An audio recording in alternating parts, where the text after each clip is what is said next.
What's going on, guys? And welcome to another Hotspur live stream here on Stateside Footy. Of course, I'm your boy, Steve. And joining me today is a channel regular. He is, let me just say this, right? Danny D, Dan Davenport, who has been around for pretty much every single show, every single live stream. Last week asked if he can join me this weekend. And because I absolutely love those that take the time out of their busy weekends to hop into the channel, man, I was more than willing to say yes.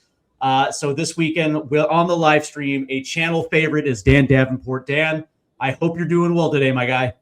I'm well, thank you. Absolutely, man. And we got G-Giant68, man, coming strong in the chat today. All right, let's go ahead and get into it because we're about eight-ish minutes from kickoff. And I got to be honest with you, Dan. After last week's loss, now granted there were some good patterns of play last week, but overall, Sunderland absolutely just bullied the shit out of us last week, and unfortunately, we ended up dropping 3. Didn't necessarily have a lot of attacking. We didn't necessarily have a lot of attacking patterns of play. Richarlison had a couple opportunities, missed it. But that being said, this week we are now in a must-win situation at home against a Brighton team that is 3 points away from a European position. So they have a lot to play for today. And so from that context, Roberto De Zerbi put out a lineup that I got to be honest with you is a little bit of a head scratcher. So let's go ahead and get into the lineups today. Now, this is what Roberto De Zerbi has put out. And I guess it's a 4-3-3. It kind of reads as a 4-2-2-2, but in any event, Tony Kinski, my guy Tony, Big Tones, is going to be in goal today. And I thought Tony Kinski did a very good job last week of rectifying his wrong against Atletico Madrid. And don't get me wrong, there's still a lot of people that don't like Tony Kinski. I understand. But that being said, he's only 20 years old, 21 years old. There is a player in there, and we all have to remember that, he's not even remotely a finished product. The back four, off the left-hand side will be Destiny Udogie, everybody's favorite Destiny. On the right-hand side, it'll be Pedro Porro. And the center back pairing will be Mickey Van de Ven, who's wearing the captain's armband. And Kevin Danso comes in to the starting 11 because of Christian Romero. Your midfield three welcomes back Rodrigo Betancourt back to the starting lineup. So it's good to see the Uruguayan giant back in the starting 11. It looks like the double pivot's going to be Betancourt and Yves Bissouma, with Conor Gallagher kind of playing as a high 10. And the attacking three is going to be Xavi off the left, Solanke up top, with Kolo Muani playing off the right. So I guess that's what it is. So Dan, your thoughts, man, on Roberto De Zerbi's starting 11? Well, it is a head scratcher, but yes, it is. Let's see how we do, though. But the good news is that James Maddison is on the bench, yep. So that could be very good news for England fans as well. And Thomas Tuchel. Yeah, I would assume. But yeah, and by the way, so big up to James Maddison, who actually came back from an ACL tear in record time. So congratulations to James Maddison as he makes the bench. Speaking of the bench, Brandon Odson will make it. Radu Dragusin and João Palhinha. Richarlison starts on the bench, and although I kind of wanted Richie to start today, it is what it is. Obviously, we mentioned Matters, and then Baptiste Hill, Archie Gray, Lucas Bergvall, and Jed Spence. For Brighton, and Fabian Hertzler, who is one of my favorite coaches, will come out in a 4-2-3-1 with Verbruggen in net. And Verbruggen's kind of an underrated killer. He's actually a very, very, very good goalkeeper. And of course, he plays for Belgium, who we recently saw here in late March. Very good goalkeeper. So they will have Weifer and Kodoglu as their outside backs, with a center back pairing of Boscagli and Van Heck. And Van Heck is one of my favorite center backs as well, too. That dude is an absolute animal. Their midfield pivot is going to be Ayari and Grobe. And they're essentially their attacking four. On the right-hand side will be Gomez. On the left-hand side will be Minta. So Pedro Porro will absolutely have his handful today with Minta. Hinchelwood looks like he's going to be playing the 10, and Danny Welbeck, the never-aging Danny Welbeck, who has 12 goals on the season, will be wearing the captain's armband and playing up top for Brighton. And this is, Dan, this is a solid Brighton lineup, and one that absolutely can score goals on you if you're not careful, especially with that combination of Minta and Danny Welbeck. So Spurs look like they have their hands full today. Yeah, Danny Welbeck's a real danger. He knows he's a real poacher in front of goal.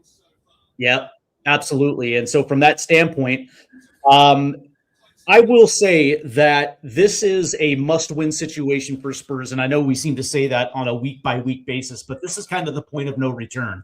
Now, granted, you can look at it and say that we have Wolves, Leeds, and Everton still left to play, but that being said, Leeds today absolutely rocked the house over Wolves today, scoring 3, and of course, my guy Brendan Aronson came correct today as well too, and I'm very, very, very happy for obviously for the American lad. Let's go ahead and take a look at that as we do have a couple minutes before that, and of course they were playing Wolves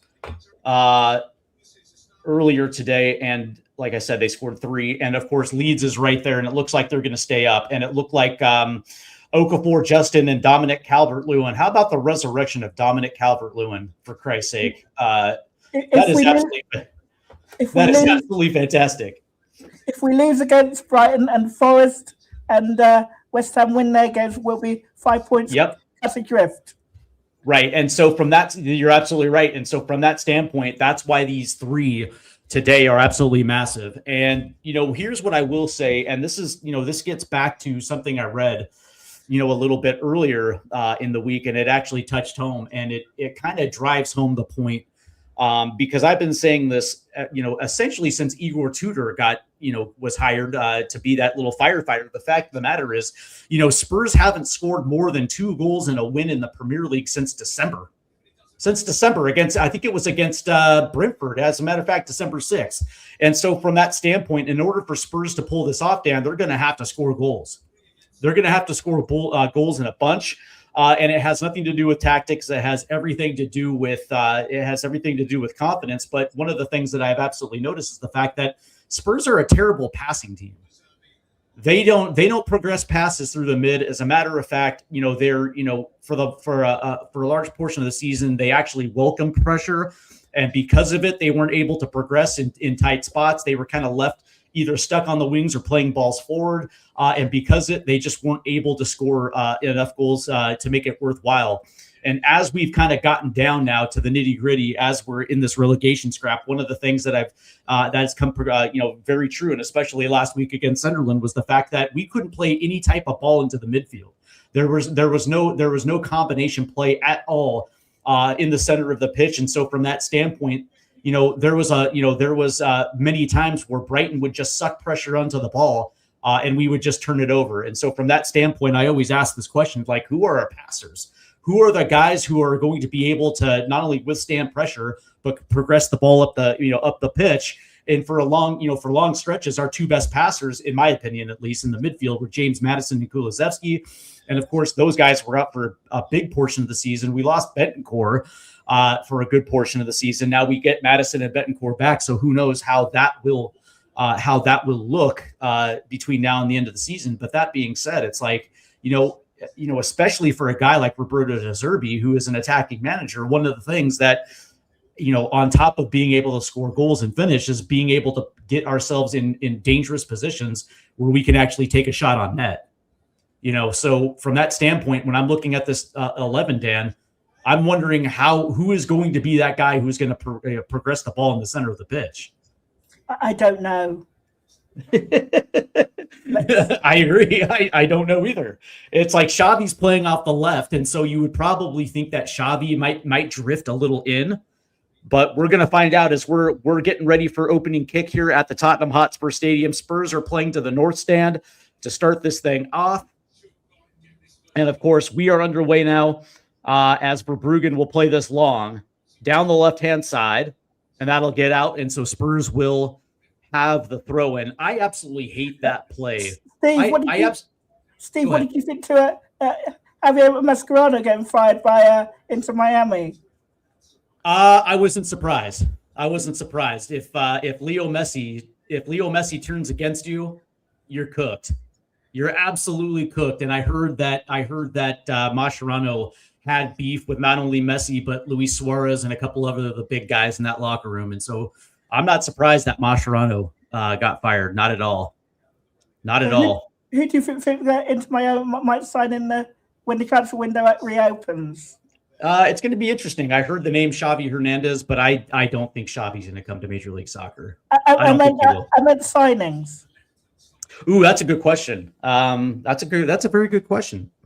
I would probably assume that it's going to be in the Argentinian flavor. I would probably assume, just considering that is in some form of Latin American player. I've heard Casemiro being mentioned as well too. So we'll see exactly how that plays out. Couldn't Miami not go for Marcelo Bielsa after the World Cup? Maybe. Although again, it all depends on also Pochettino. Pochettino possibly could stay stateside as well too. Well, Pochettino has once been admired by Sir Alex Ferguson. So if Carrick wasn't given the Man United job, then Pochettino could be a target for Manchester United. As Sir Alex was a big admirer of Pochettino when he was Southampton manager. Yeah. I wouldn't be surprised if he ends up at Manchester United. That would not surprise me at all. But as Spurs now, we're going to try to play this up the right-hand side. That's a good ball. Now they're going to try to play this one forward. There's the switch to the left-hand side, and Verbruggen is there. And it looked like Destiny Udogie had that play off the left-hand side. That was actually a good switch. That was a good switch forward right there, as both Destiny Udogie and it looked like it was Xavi Simons were converging on the ball. But here comes Brighton, and that was a foul, and it looks like Minta is down.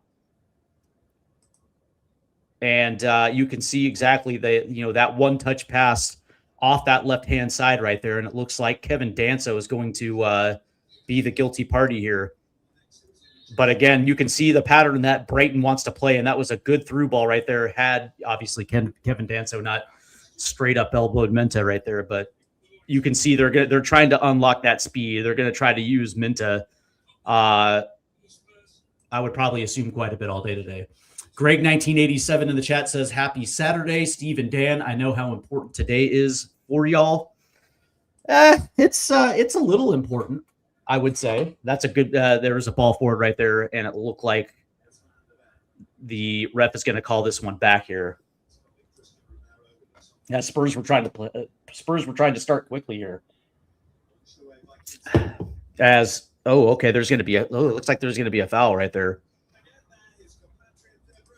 It's nice to see Betancourt back in the starting 11. Spurs desperately need his passing ability in this one. That's a good ball forward. That's going to be taken away, and here comes Brighton now on the quick counter as they took it away. Spurs up to it. As that ball finds Kinski, and now Kinski will just play this thing long. And Solanke gets wrestled down. There's no whistle there. And Verbruggen will just play this one out. As Van Heck was the one that looks like he was the one that wrestled Solanke down. Oh, never mind. Solanke just bumped into him. Oh, Coventry got the result they needed to get into the Premier League. Yep. Congratulations to the Sky Blues. 25 years in the wilderness, and they are coming up to the Premier League next year. Congratulations to Frank Lampard and a job well done. Also, Haji Wright will be in the Premier League as Udogie puts one in. Ooh. Look at Destiny. Look at Destiny getting one in. And now all of a sudden... And also Wrexham and Southampton. Wrexham could still get into the playoffs as well, and Southampton. Yep. And by the way, that would be an amazing accomplishment for Wrexham as well too. I think a lot of people expected Wrexham to consolidate in the championship and get their bearings, because obviously that's a massive leap up from League One to the championship. Yeah. But all credit to Wrexham, man. They're in a position where they can potentially play for promotion, and I wouldn't put it past them. But also a quick shout out to Millwall as well too. They've had a great season too. Yeah, it's a wonderful story about Wrexham. I saw. One of my local teams is Oxford United as well as Coventry. So I saw Okay. Wrexham play when they're struggling financially and in the non-league when Oxford were in the non-league and Okay. yeah. I like. By the way, I like. I don't mind Oxford. The team that the non-league team that I've always been fond of was either Dagenham and Redbridge or Torquay United. There's something about Torquay that I've always liked. Spurs will have. Go ahead. Neil Warnock is a director at Torquay United. Really? Yeah. Oh, nice. Neil Warnock, huh? Yeah. Good for him. That's that is somebody that needs to be in charge of a non-league team like that, because it's been forever since they've been in the league. Yeah. And it looks like there's going to be a whistle right there, and it looks like that might go against Gomez right there. So Spurs will have the free kick down off the left side touchline here. And so far, we're about almost 7 minutes in, Dan, and it looks like Spurs are kind of playing tough here. They're not necessarily caving to Brighton, and it looks like they got some space to do something. Now, granted, we're only 6 minutes in, so there's going to be a whistle right there, 100%, and that's going to go against Weifer or Weifer or whatever, however you pronounce his last name. So Spurs will have the free kick here, and they're going to start over as Betancourt now will play it out to Danso. And Spurs will try to make it up this right-hand side as Pedro Porro will lay it off. And it looks like Connor Gallagher will dribble backwards and play it back to Danso. And now Spurs will concede territory here. And now Kinski has to play this thing long. And, okay. Spurs actually kept possession. That's usually Spurs usually concede possession there when they have to play it long. Now there's the switch to the left-hand side. They find Destiny Udoshi. Heads it off. Here's Xavi. That was a good tackle right there. And I think this might. The question is whether or not this is going to go against Brighton. That did look like a late challenge on Xavi.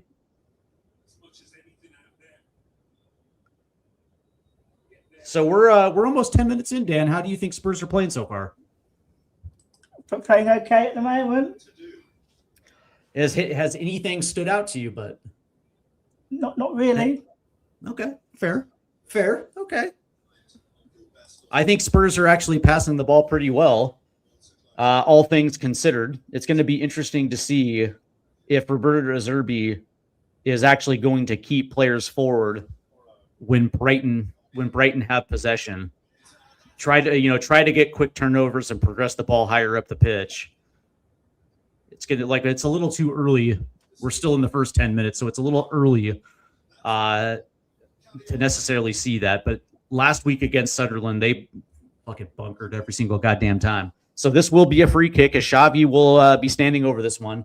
This is from a good 40 yards out. They're going to play this one in.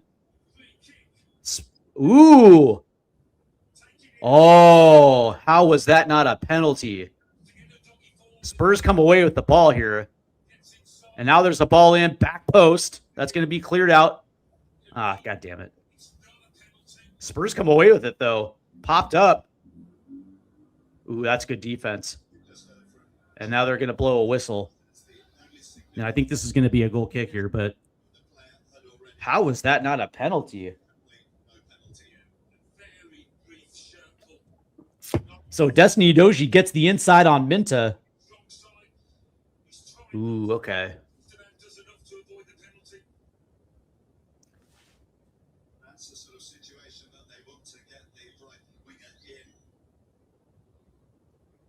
Okay. It looked like maybe he may have tackled him may have tripped him with his feet there. And that's not a penalty at all.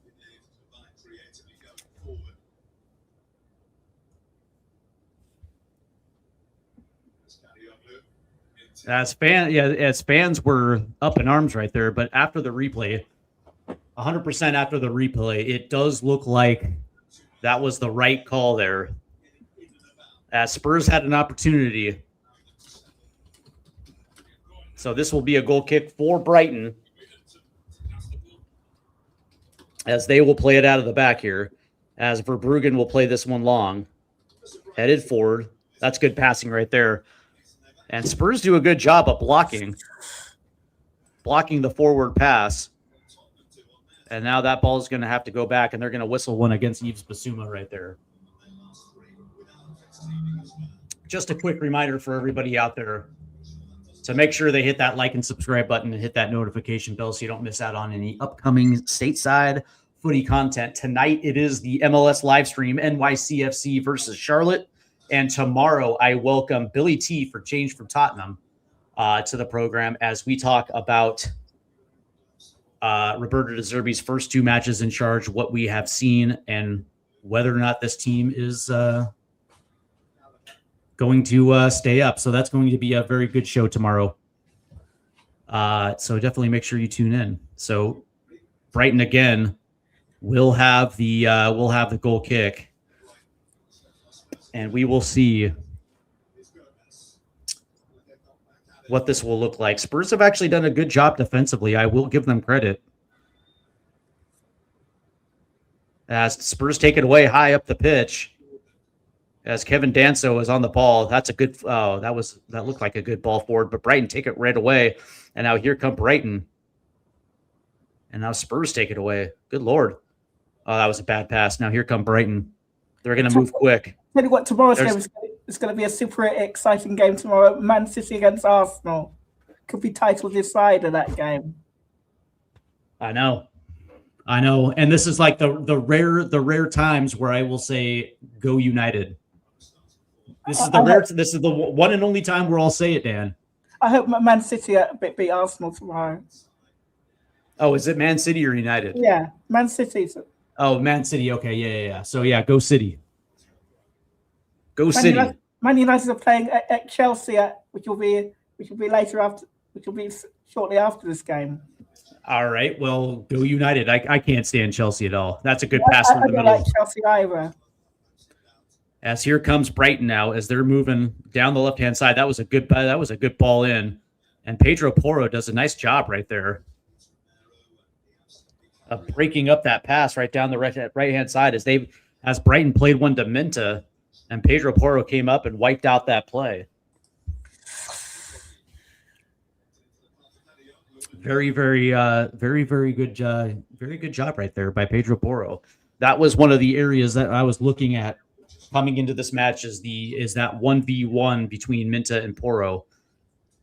And because you absolutely know that Pedro Porro really struggles in 1v1 situations.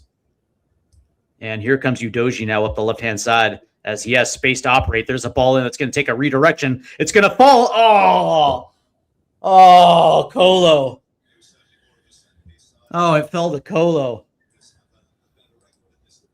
I thought he got his feet crossed, but I guess it's going to go out for a corner. Oh, he just missed it. Okay. Fair enough. I thought he got his feet crossed up. I was like, God damn, that was a scoring opportunity.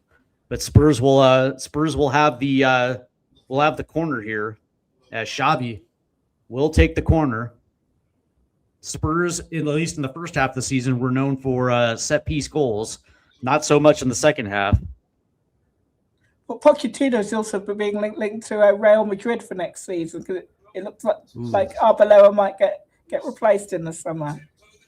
As that ball will come down and it'll be played out. I think there's going to be a foul. They're going to say against Rando Colomwani. So Spurs waste a corner. There's no chance, and I'm going to say this once, and I'm gonna put these rumors to bed, that there's no chance that Pochettino goes to Real Madrid. Maybe, but I doubt it. I think he wants to be in England. He wouldn't last very long at Real Madrid anyway. If he gets a lot of bad results, he'd be gone in before Christmas. Exactly. I don't think that's a good fit. But then again, he also coached Mbappe, Neymar, and Messi with PSG, and maybe it's a little bit different there in France. But that being said, he's not averse to big clubs. But I think a lot of it is tied to the World Cup, right? So if if the United States get grouped in the World Cup and they crash out and they don't advance, it's going to be hard. It's going to be hard for a team like Real Madrid to look at that and be like, yeah, that's the guy that we want. You know what I mean? But how about this one? How about this one for you, Dan? So let's just say, hypothetically, that Manchester City get relegated because of their 115 charge. Let's just say the hammer drops on City, okay? And let's say that there's no chance in hell that Pep Guardiola is going to stay for a team that's playing in the championship. And he leaves City. And he ends up at Real Madrid. Pep Guardiola at Real Madrid. I can't see Pep going there because he has his close ties with Barcelona. And just saying, man. I'm just saying, right? Money talks. I'm just saying he is arguably go to into Miami or that's you know what? Here's the thing. I'm never gonna say never, but oh, here we go. Spurs have possession. Here's Basuma trying to play one through. That's gonna get out. That's gonna get away. And I think this is gonna go off against Van Heck. Here's what I will say. I wouldn't rule it out because he's Spanish, right? So I think Messi wouldn't have a problem with Pep Guardiola. But that being said, the ties to the City Football Group, and he owns a home. He owns a home in New York, or he owns an apartment, or whatever the case may be. And NYCFC is opening up their new stadium, I think, next year or the year after. Would it surprise me if he stays within the City Football Group and goes to Major League Soccer at NYCFC? And all of a sudden, City Football Group starts spending money to rival Inter Miami? Could I see that a little bit more than Miami? 100%. But I just like, because that's the thing. It's like he likes living in New York. Pep likes living in New York. Miami is my MLS club because David Beckham has a home about 8 miles from where I live. Okay. So do you stop in on Bex and say what's up? You just knock on the door and be like, I've never met David Beckham, but some of my friends have though. Yeah. Do you just knock on the door and be like, "What's up, Bex?" Oh, no. Just knock on the door. And Patrick like, Stewart, what's up, man? Patrick Stewart get some of that honey. Patrick Stewart has a home about a couple of miles away from the Beckhams as well.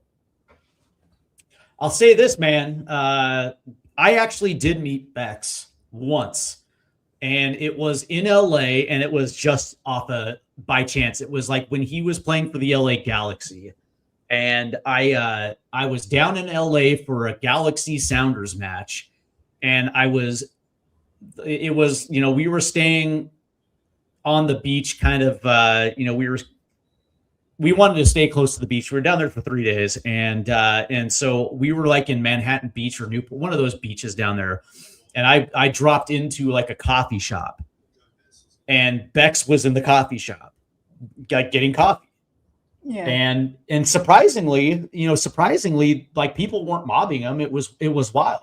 Like, I guess that was the vibe of Manhattan Beach or Newport. I can't remember what beach it was, but apparently that was the vibe down there. Like, there's celebrities everywhere, right? So it's not a big deal. And I just said, "Hey, David Beckham." And he was like, "Hey, how's it going, man? How's it going, man?" And I was like, I still can't believe you came to Major League Soccer. Like, it was wild. This might have been 2009-ish.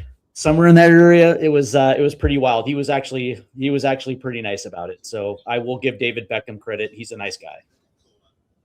But it looks like Brighton has an injury, and it looks like it's going to be Gomez. So he's going to come out as Mitoma will check in for Brighton, and that's also not good for Spurs as well too, because Mitoma's an absolute killer. I tell you what, the first 20 minutes has been encouraging. We're playing a lot better. I will agree with you. As a matter of fact, Spurs have the corner here, and it looks like it'll be Pedro Porro taking this corner. As this ball will get swung in, back post, that's going to get headed out, but it's going to be held in. There's a shot that's going to trickle through. Ooh, and it misses the far post as Xavi off the redirection nearly scored. As Verbruggen had to dive for it, but no need because that goes out as we see it again as it nearly redirected into the far post. Did it hit off of Brighton? No, it didn't actually hit off of anybody. All right, fair enough. Looks like Jaysden plays Roblox. Says we have to win this game. It's a must-win game. Up the Spurs. Nice to see you. Jaysden plays Roblox, and he asks, so I'm going to give this one to you, Dan. He says, do you think we'll stay up? It's 50-50 at the moment. It depends what happens in your gut as well. So in your gut. In your gut. Forest game tomorrow and the Palace game on Monday. So you're waiting until those results? Yeah. Okay. Look at you riding the fence. All right. Are we going to stay up? It's 50-50. I will say this. If we can score goals, if we can actually score goals, it'll help. Because one of the things we're not doing right now is scoring goals. But certainly we're playing a lot better than we did under Thomas Frank or Igor Tudor. I will give this team that. The next step is scoring goals. If we are able to pull a result out of our ass today and get a result today, the answer is yes. We are playing a lot better today than we did against Sunderland. And I actually think Brighton's the better team than Sunderland, but I will give Spurs credit. And it looks like Brighton currently has a corner kick here. And of course we absolutely have to defend the far post. And it looks like it'll be, is that Minta taking the corner? Yeah, it is. So here's the ball coming in. Back post, and it's going to go all the way over. So this will get out for a goal kick as Minta completely flies the entire 6-yard box. So Brighton completely waste a corner here. But I will say that if we are able to somehow pull a result out of our ass today and score 2 goals in a winning effort, then yeah, I think that is going to show. But keep in mind that we're 2 points. We're 2 points below the drop, and as you mentioned, West Ham still play Leeds. I think doesn't West Ham play Palace, right? West Ham play Palace on Monday. So and Forest play Burnley tomorrow. Tomorrow, there you go. So you know what? We actually need Crystal Palace to do their business, and I like Crystal Palace, right? Forest are on a bit of a high because they're through to the semi-finals of the Europa League. Yep, they are. Oh, and by the way, Palace are onto the semi-finals into the Conference League as well too, as they play Shakhtar. But Glasgow is going at the end of the season. Oh, that's a good through ball right here as that springs Solanke, and they're going to say offside. That sucks. Let's see. Keep in mind, if we win this game, we relegate Wolves, who sit in 20th place, and it gives us the advantage of wealth. Yeah, you're absolutely right. You're absolutely right about that. As they're going to say this was offside? Okay. As Verbruggen will play this long, but Spurs... It looks like Spurs nearly took that one away, so that's a good pass forward. And now Spurs do take the ball away, and that ball gets played back to Kinski. So big up to the Spurs because I'll tell you what, they're playing tough. There's also talk that Eddie Howe could be leaving Newcastle at the end of the season because of bad results, and they had another bad result today as well. That's not a shock. Newcastle has savagely underperformed, especially these last 2 years. That's a good play right there by Porro. That's not a shock. Eddie Howe is a good manager, and he was a good fit for Newcastle, but clearly they've underachieved over the course of the last couple seasons.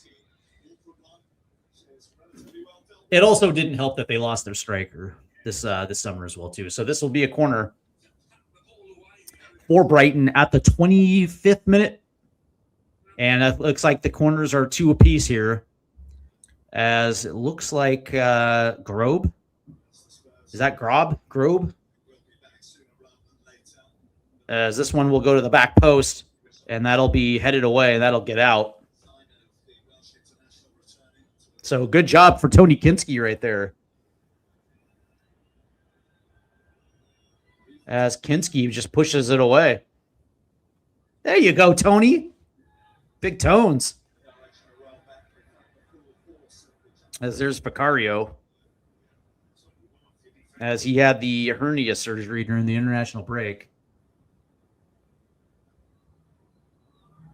So this will be a throw-in. Oh, you pronounce Grobe like gross. Okay. Well, there you go. Conte is being linked to the Italy job. As that ball is going to be headed away. Oh, is he? So Antonio Conte is being linked to the Italy job. That, by the way, like if you're Antonio Conte, why would you go to Italy at this stage? Like Italy doesn't, Italy just, one of the big. Oh, that's a good ball forward. There's Kinski. He's going to play it. But Conte got Italy to a World Cup in Brazil, I think. Yeah, but I mean the difference between then and now was Italy still had, Italy was still developing a good core of players that they actually can be competitive. Now Italy, Spurs take it away. Now Italy are on the downward spiral. Yeah, now. And yeah, the one of the biggest issues with Italy is the fact that their talent level has exponentially dropped. And it's interesting too. A lot of people will point to Serie A, and there's not a lot of pathways because of some of the foreign players that are in Serie A. But that being said, I also like to point out it's like if there were Italian players that were good enough to take those roster spots, they'd be playing in Serie A. I think a lot of it has to do with talent. That's a good ball in. Spurs trying to get around. They do. There's a shot that's going to take a deflection as Conor Gallagher pushed forward right there. There's rumors that Liverpool might try and get Nunes back. Say that again? There's rumors that Liverpool might go back and get Darwin Nunes back. Maybe. Let's see. Because Ekitike will be missing for a while longer because he got that Achilles tendon. Is Darwin Nunez a good fit for what? I don't know about that.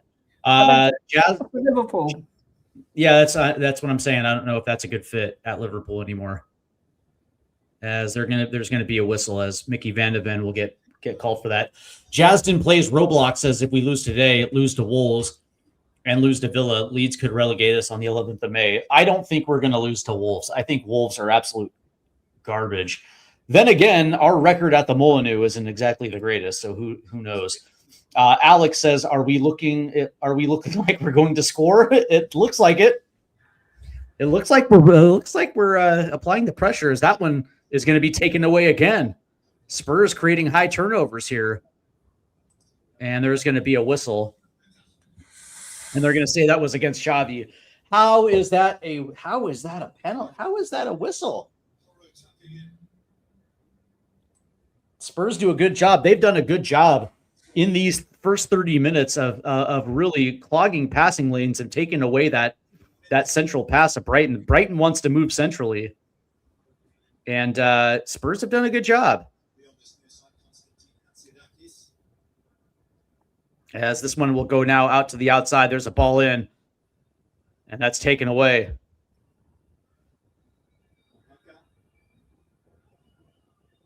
And Brighton will come away with it as play will resume. That was a bad outlet pass right here, but Brighton setting up now.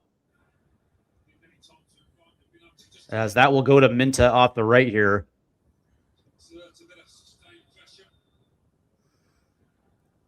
And now they're going to have to try to cycle this one out. Here's Van Heck, who's going to play one in. And Kevin Danso will step into it, sky it. That'll come down to Udoji. And that's quickly going to be cleared away. Spurs have held 51% of the possession up to this point through the first 30 minutes. Neither team really have had necessarily good shots on net so far. I guess if there was one team that has looked a little bit more dangerous, it might have been Spurs. But again, this has kind of been a stalemate when it comes to scoring opportunities, as this one will get played to the left-hand side. And Minta's going to have to play this one back.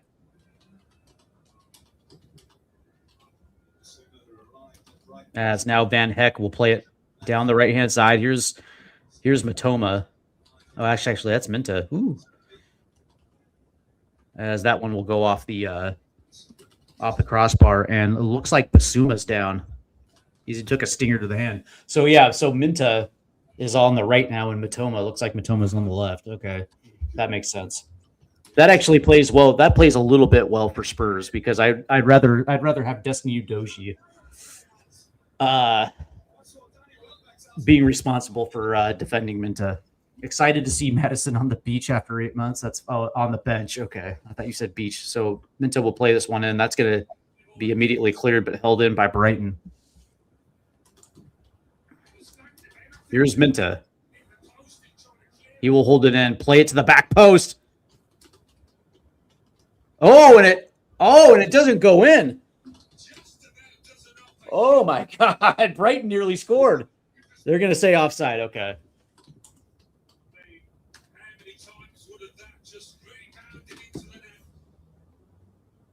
Fair. Okay. I was like, oh, dear.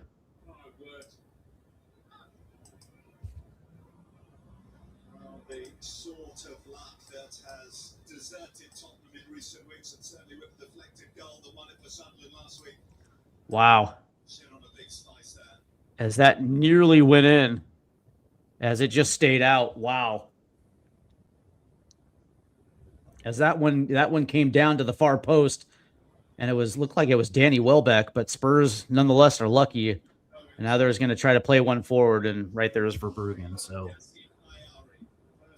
as looks like Mickey Van de Ven was a little too aggressive there. So Brighton now will have possession.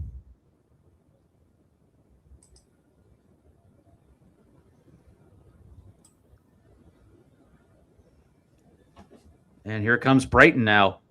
Right down the middle, and there's going to be a whistle, yeah. That's going to be Yves Bissouma. I think he's going to get a yellow. Yeah, for sure.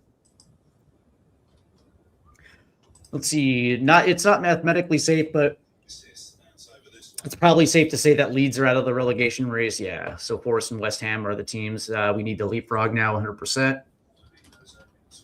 Leeds had a good win today. And he goes on to say, congratulations to Coventry City. Yep. Congratulations to the Sky Blues. They did a very good job this year. And on gaining promotion after 25 years. Also, congratulations to Haji Wright, as we will have yet another American in the Premier League.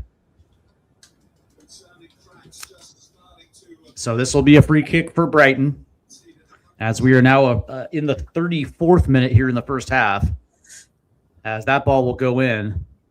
And nice stop by Kinski. Nice stop by Tony on Danny Welbeck, and Spurs are going to try to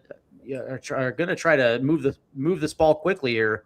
It was always going to be an absorbing match. This, no matter how many goals. Tony, big tones, setting the tone on that back line. Good for Kinski. That was point blank too.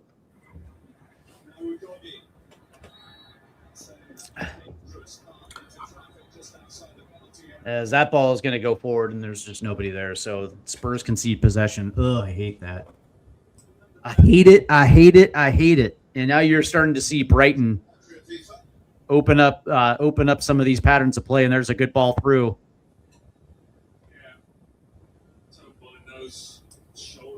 As Spurs come away with it. Yeah, and there's going to be a whistle. And again, Brighton had another opportunity. That was a good through ball into the box right there. As all of a sudden, you feel like you feel like Brighton are starting to open up a little bit as these channels are starting to come open.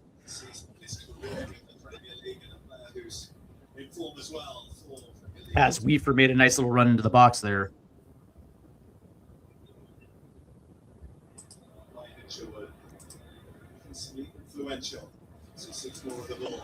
As they're replaying that save from Tony Kinski. Tony's done a good job, man. As that's a ball forward. That's a good job. Oh, that's taken away. As that was easy to take it away from Solanke right there. And that's a chip forward coming over. The Spurs will take care of this one. That's Van de Ven. Does a good job. Here's Xavi down the left-hand side. Yeah, there's going to be a yellow card, 100%. And that's going to go against Weaver or Weaver.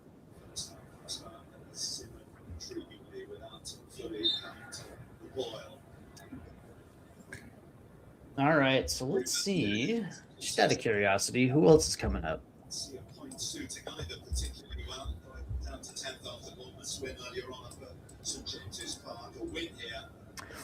So Coventry's coming up. Millwall is still in a battle with Ipswich. That's a good race for number 2. And then it is the battle for number 6 as Hull City currently holds the number 6 spot. Wrexham is a couple points behind. As play is resumed. As that'll go down to Destiny Udoji off the left-hand side. He's going to have to turn and play this one back. That was good pressure right there. Siemens. We've got across it. This time it's Siemens who's penalised. As that ball will go all the way down. And it looks like Van Heck. Spurs just lost a little bit of forward momentum, trying to gain it through Siemens. As this one will go. This one will. Ooh, that's taken away right there. Here comes Spurs. That's a ball down. Here's Siemens. And there's, is that going to be, I think that's going to go against Weaver right there as Siemens hit the deck. Xavi. Plenty in the middle here for Spurs as they seek the all-important opening goal. Hey, Dan, can you do me a favor and turn down your volume? There you go. Yeah, we're gonna get a copyright here. As play resumes, that's taken away. Here comes Spurs. Down the left. Why didn't he play that into the box? I don't know. But here's a ball from Solanke in the box. Solanke play into the top. Here's Xavi. Chip to the back post. Ooh, it's a goal! Yes! Ooh, it's a goal! Oh! Pedro Porro. Pedro. Vote for Pedro all day long, and Spurs grab a lead here in the 39th minute. And Spurs. Oh, my God. Okay. Okay, now we're cooking with gas. How about that? As we see this again, as Solanke dribbles into the box and he picks out Xavi, and Xavi just floats one up, and Pedro beats his man and beats Verbruggen. Wow. Wow. He just goes up and puts it over Verbruggen. And Spurs grab a 1-0 lead. Okay. Okay, Pedro, I see you. And look at De Zerbi. Look at Roberto. Okay. And so Spurs will grab the lead. All right, now let's add to this thing. Let's add to this bad boy. Let's run it up. Let's run it up, son. Yeah, that one's going to get out, so Spurs will have the throw in. So that was their did they just say that was their first That was Spurs' first half goal in the Premier League since November.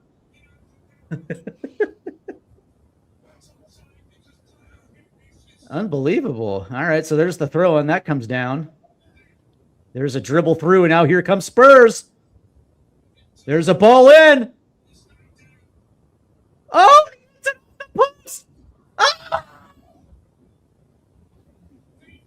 Shelby. He could have doubled up. Off the post. How unlucky. That could have been 2-0. How does that happen? Oh, he might have been offside. Yeah, I think he probably would have. I think that probably would have been offside. Oh, Xavi cut in. Oh, he plays it off the post, and then the shot goes over. Xavi, you got to bury it, son. Off the post. And I think Pedro Porro came around the corner. So this will be a corner for Spurs. As Porro puts it on, as Spurs are looking for the kill. Is there blood in the water? And Xavi's looking for the penalty, looking for a whistle right there. He's not going to get one. As we are approaching the 42nd minute. As that was such a good through ball in. And he just dings it off the post. Oh, we are that close. That close going 2 up and putting this one away.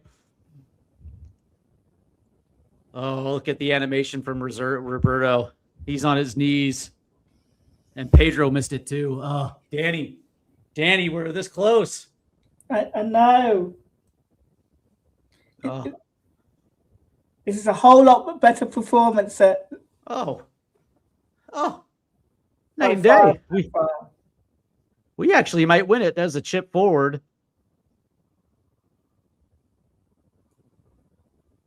And that's going to come down on the foot of Tottenham. So Spurs will take it away. And yet another takeaway for Spurs as Danto turns and finds Pedro Porro. And Porro's going to play it forward. Good give and go. And now there's a ball to the left-hand side. As Destiny Udoji beats his man. Oh, that touch was just a little too hard right there. And that'll get out of play. But Spurs, they're kind of feeling it in the moment right now. Where has this team been? Where has this team been, Dan? I know. We had to wait for a relegation battle to find this team. As Kinski will play it forward. Solanke. Oh, they're gonna whistle this one against Solanke. Oh, this is bad refereeing. Spurs can't have nice things with refs.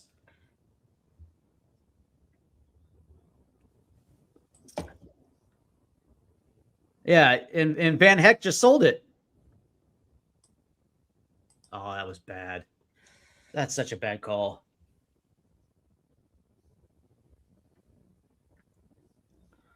Oh, Van Heck. And it looks like, look at this crowd. Look at the supporters, Dan. They're just going ballistic. They're feeling it. I love it. The crowd is behind this team. Spurs are holding to a lead. They're playing hard.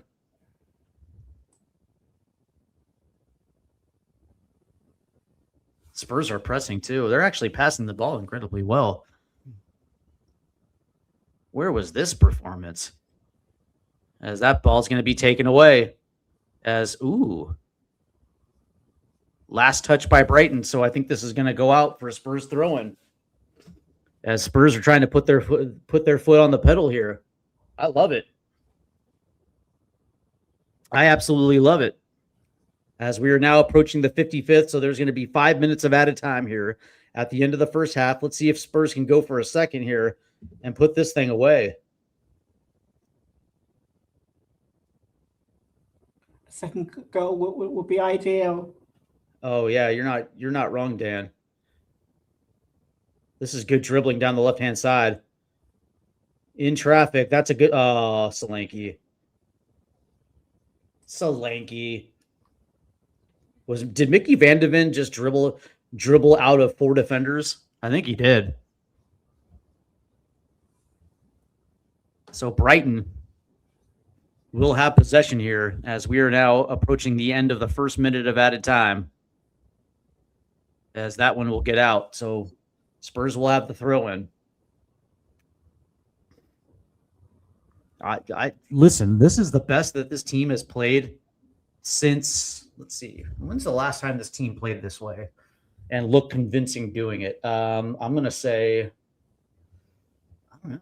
That's a very good question. I think it's been since maybe that Everton match, maybe at the Hill Dixon. And even then it didn't look that good, as that's taken away and Spurs will come away with it. Here's Udogie, and Udogie will play it forward, finds Xavi. That's a nice little tip forward, but Brighton will come away with it. And Spurs take it away off an errant pass. And the ref says play on, and it looks like Xavi gets fouled again, but Brighton will be able to play on. There's a ball into the box. That's going to come down. And Brighton will hold as they make this down the right-hand side. There's another ball in. Back post. Finds his man. Oh, and they just equalized. Oh, and it was Matoma. Sloppy. And Brighton equalizes. Ooh, that's the big problem. We just can't hold leads, man. It was a sloppy to give away a goal. Oh, we just cannot hold leads, Dan. That was terrible. As that was a good ball in. And Spurs nearly came away with it, but Brighton held it in. And again, I think that might have been Gross. And he just finds Matoma at the back and puts it in.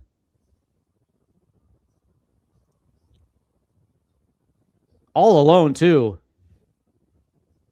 And he goes across Kinski. Oh, no, he actually goes near post. Fires at Kinski's head. So it's 1-1. I don't know, man. As that's a good ball from Kinski. And I think that's going to get out. No, Spurs will hold. Damn, that was bad news Bears right there. And here comes Brighton again.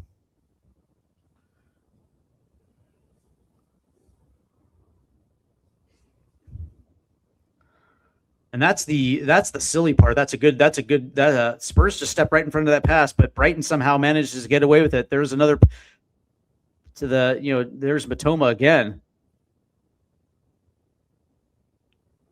And Udogie does a good.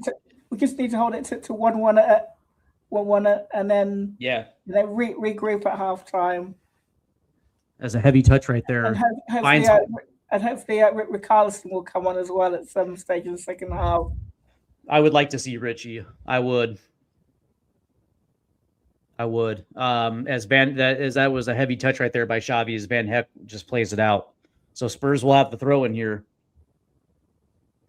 Spurs have actually found some life down that left-hand side, as it looks like Solanke will head it forward. So Brighton now will have the possession, as we're now in the 49th and a half minute here. As Brighton, credit Brighton, they got the equalizer, but Spurs defensively have been holding. But here comes Brighton again.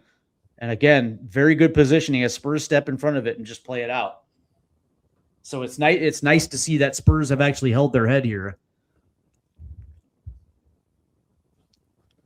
But again, not being able to hold the lead, not being able to get that second goal right there when Xavi was gifted an open look and he just clangs it off the post, man. That one's going to come back to bite, as Spurs were cooking with gas there for like 5 minutes. And here comes Brighton now. as Matoma's on the overlap here. And now they're going to try to play one in. And that one's going to get over. Yes, that was Hinchelwood right there. So that'll be the half. As Spurs go into the half, 1-1. Spurs opened up the scoring on a beautiful goal by Pedro Porro. But 5 minutes later, Danny, Brighton equalize on a very good goal from Matoma right there. So in the 45+3. So we sit at 1-1. Your thoughts on the first half? We played quite well in the first half, but it was a big blow to concede a goal a few minutes before half time. But we need to regroup and play like we did in the first half, and then maybe bring Richarlison on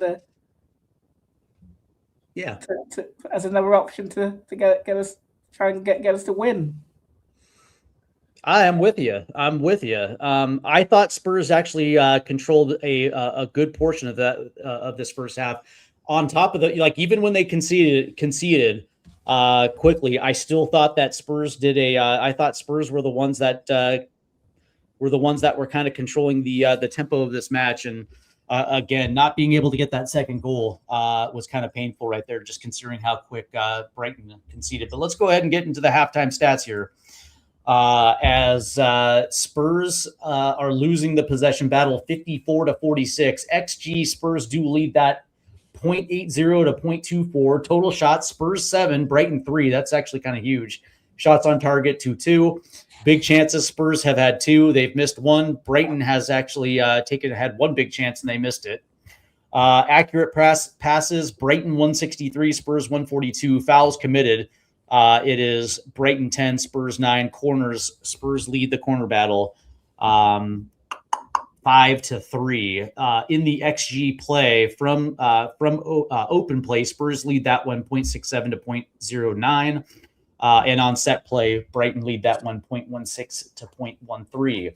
In the shots department, shots inside the box, Spurs 5, Brighton 3. Shots outside the box 2-0 to Spurs. In the passing department, Brighton leads that one 198, 170 for total passes. Passes in the own half, Spurs 94, Brighton 87. Passes in the opposition half, 76 to 48, which is kind of a telling stat right there. Accurate long balls, Spurs 11, Brighton 6. Accurate crosses 3-2 to Brighton. Throws, it is 10-9 Brighton. Touches in the opposition box, though, Spurs 14, Brighton 9. And Spurs have been offside once. Both teams have 1 yellow card. On the defensive side of the ball, Spurs lead the tackle battle 8-5. They also lead the interception battle 7-5, which is absolutely huge. Clearances, Spurs 14, Brighton 12. Both keepers have 1 save. And on the duel side, Spurs lead the duel battle 29-24. They also lead ground duels 24-17. Brighton leads aerial battles 7-5, and Spurs have had 6 successful dribbles to Brighton's 3. And so from that standpoint, it really does paint a picture that Spurs have had a very good first half of play. And again, I'll say it multiple times, like they were cooking at one point. And again, they were getting forward down that left-hand side with ease. Now, I would probably assume that, again, Brighton are probably going to make adjustments, but now this is going to be the time for Roberto De Zerbi to also make adjustments. From the heart and fight factor, you can say that Spurs have passed with flying colors. Their ability to stay in this one has been immense. So from that standpoint, you have to credit Spurs. They played exceptionally well. But again, that inability to hold a lead for more than 10 minutes really has kind of let a little of the air out of the balloon. But I will say again, Spurs are in a good position to still win this one. As of right now, it is. It's okay, man. It's okay. Again, we're going to have to start quickly in the second half. We're going to have to regain the tempo. And hopefully we come away with the 3 points. Let's see. Let's take a look real quick. Let's take a look around the EPL as we're getting set for this second half. Let's see. Yeah, Brentford and Fulham played to a 0-0 draw. Leeds did beat Wolves 3-0, so that was absolutely huge. And Leeds look like they are going to stay up the season with Sunderland. And so the yo-yo effect is from the Premier League is gone, as James Justin scored in the 18th minute, Noah Okafor in the 20th minute, and Dominic Calvert-Lewin on a penalty in the 90 plus 5. And so from that standpoint, Leeds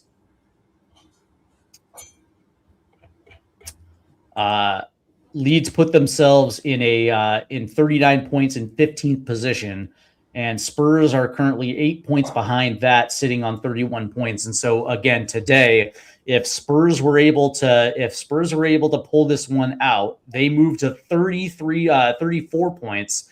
And that would put them right behind Leeds in 16th place. But again, Nottingham Forest and West Ham are yet to play. And Forest, I believe, will play Burnley tomorrow, and Crystal Palace will play West Ham at Selhurst Park on Monday. And so from that standpoint, obviously, you're looking at Burnley, you're hoping that Burnley make a move and potentially upset the world. But that being said, it's also for Crystal Palace. I think we're all going to be Crystal Palace supporters on Monday. So from that standpoint, let's Eagles yeah, man. Let's go Crystal Palace. This is when we really need Palace. So from that standpoint, yeah. So in the second half now, again, Spurs still feel like they're in control.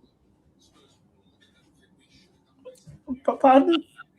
I said I think Spurs do for the most part are still in control of this match, and I still think from a tempo standpoint, I think that they're still in the driver's seat. Yes, Brighton were able to equalize. Congratulations to Brighton. But that being said, when you're actually talking about dangerous patterns of play, getting forward, getting in a position, I would think that Tottenham were the team in the first half that did that looked far more dangerous than Brighton did. Don't get me wrong, Brighton had a few moments, but when you're talking about consistency, I think Spurs were that team. And so from a second half standpoint, Dad, it's about keeping the same tempo. I would probably assume. I would assume, right? And it's crucial that we get a second goal and yep. And win this match. Do you want to see any second half changes? Do you want to see any halftime changes, or are you good with the 11 right now? Not a halftime at the moment, but during the second half, maybe from the 60th minute or so, start making some changes. I would, at the 60th minute, I wouldn't mind seeing Richarlison come on. Yeah. But here's the thing: in the 75th minute, now stay with me, Dan.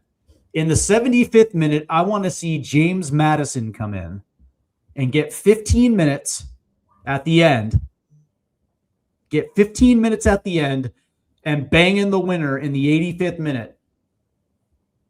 And Spurs will get the 3 points off the back of a James Maddison goal. What better way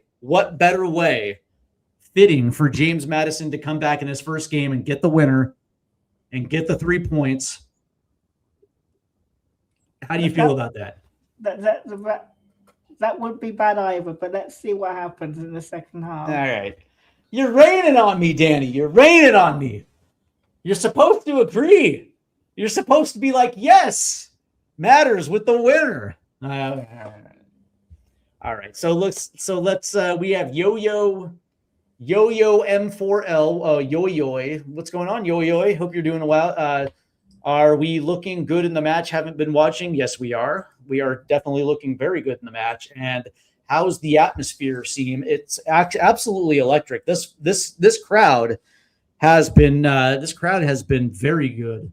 And I will give credit to the supporters because listen, it's easy it's easy to drop your head in the situation because, quite frankly, you know, when you're looking at some of the recent performances, and usually when this team struggles and they go down, they tend to drop their heads, the players. And so from that standpoint, the fans kind of take their cue from the players. But I'll say this from the opening whistle, this team has been tough.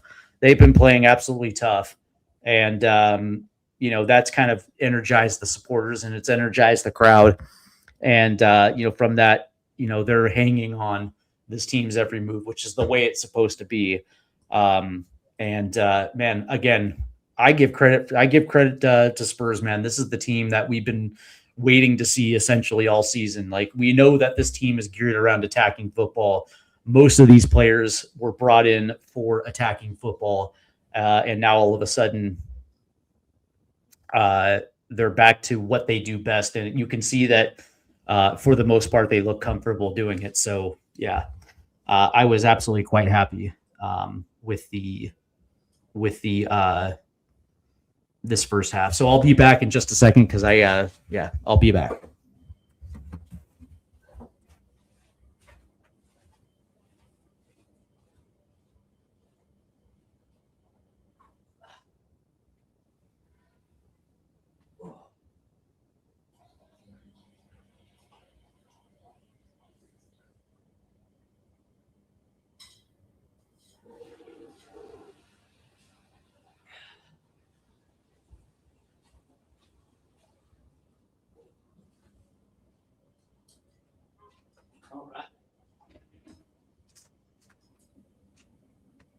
And we're back. WNBC, I shouldn't say that. But yeah, we're back as we're getting ready to start the second half. I wish I had like a commercial I could have used right there. That would have been great. Speaking of which, if you want to see commercials, and I know you don't, make sure you hit that like and subscribe button and also hit the notification bell so you don't miss out on any upcoming Stateside Footy content. Tonight at 7:30, the MLS live stream returns as New York City Football Club will play host to Charlotte FC. And of course, Charlotte has Wilfried Zaha on the team. And Zaha has actually been pretty good in Major League Soccer. But yeah, that's tonight at 7:30. And tomorrow here on the channel, Billy T from Change for Tottenham. And also After the Whistle, the After the Whistle podcast will be on. Have you got any access for the Marvel Avengers movie yet? No, I have not. No, I have not. Not So that even is, hold on. Not Hold on real even quick. Mark Ruffalo. Nope. So that will be tomorrow. And so please make sure you hit that like and subscribe button. All right. No, you know what? I'm not a big fan of the Marvel movies. I'll be the first one to admit it. I think, let's see. What was the last Marvel movie I watched? Hard to say. Maybe I saw like the original X-Men movie like 15, 20 years ago, maybe. All right. Yeah, like it's not my thing, man. It's not my cup of Okay. tea. I'm not a big superhero movie guy. It's not my thing. Well, what sort of movies do you like then? Comedy. I watch a lot of documentaries, but I will say comedy wise, let's see, what was the good you know who so I remember Friends, the TV show. I will occasionally watch South Park. That still hits right. And I will watch Family Guy. That still hits good too. And I do watch stand-up comedy from time to time as well too. But yeah, like, you know what's interesting, Dan? Yeah, it's like when I watch TV, it's generally I usually watch a lot of documentaries. Although I will say that, and yeah, here's the thing: every once in a while, I will watch wrestling. And I have a good friend of mine who, like, he's been a WWE guy forever, like since he was a kid. And so he'll text me every once in a while, and he's like, "Hey, did you watch WrestleMania, or did you watch Survivor Series, or whatever the case may be?" And I'm like, "No, I didn't." He was like, "Oh, you're gonna have to check it out because, you know, so and so did whatever." And I'm like, "Okay, cool." So then I'll go watch it, and then I'll go like on 2-month binges of watching wrestling. Was you And shocked so- when you had that Hulk Hogan had died? I heard, yeah. I heard, yeah. And the interesting thing was, it was hard for people to reconcile their feelings for Hulk Hogan, because Hulk Hogan had the, he made those, those racial comments that he lost a lot of fans. And so it was hard for a lot of people to reconcile, because on the one hand, he said what he said. And, but that being said, people still remember him as being this larger than life, superhero character. And so I think, yeah, when he died, it was sad, but, there was a lot of people that were like, well, he's also made those racial comments. And so it was hard for a lot of people to reconcile. But we are back now in the second half, as Spurs will be playing to their beloved South Stand. And as this ball goes out, so Spurs and Brighton are tied at 1. And man, I want to see this team get off to a quick start, as Brighton, and there's going to be a whistle, and I think this is going to go against Basuma. So Brighton quickly will have a free kick from a dangerous area, and this is not good. This is no bueno. Unless you're a candy, the bueno candy, then you're very bueno. But all of a sudden, Brighton wins a free kick from a dangerous area here. So Spurs are going to have to be on their P's and Q's here, as they're taking this one's taken right in front of the Brighton supporters here. Let me know about next season. If you're going to come over and watch some Spurs games, you can come and stay with me. I'll charge you. Yeah, because hotels are really expensive nowadays. So come and stay with me in Banbury. If you come over and watch some Spurs games next season. As that ball will be headed out, that ball will definitely be headed out. It looks like that was by Van Heck. So Spurs dodge a bullet early. I do plan on coming back to England next season for a match. Now that I've been there once, I want to go every single year. So we'll see how that plays out. But Spurs will come down with this one. That's a good ball forward. Oh, got crossed up. Did Spurs just win it back? Yeah, they sure did. Here comes Spurs now. Off the left-hand side, there's the overlap. And Xavi, what's Xavi doing? Xavi's going to play one in. Ooh, that's going to get over. As he was looking for Kolo Muani. And Kolo Muani just ducked. Why? What was he doing there? He just ducked. You're not supposed to duck, bud. You're supposed to jump in the air and try to head that forward. Anyway, this will be a goal kick. Why did Xavi do that? That's interesting, as that ball will go forward. That'll come down. Have you heard that Robbie Keane is one of the names being linked with the Celtic job for next season? I didn't, but it's not surprising as Kevin Danso goes down.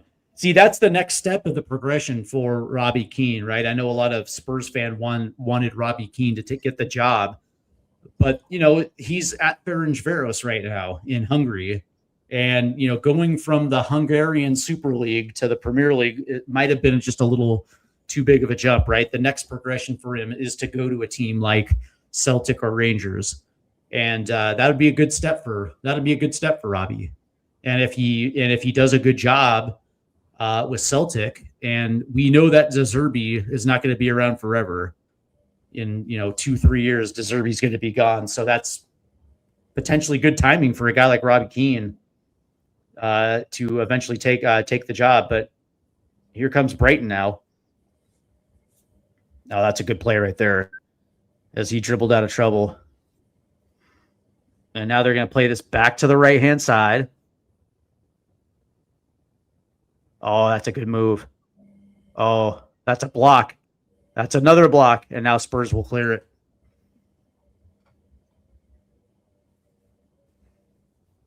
Ugh. As here comes Mitoma now down the left-hand side. Tries to play one in. And Kinski will come away with it.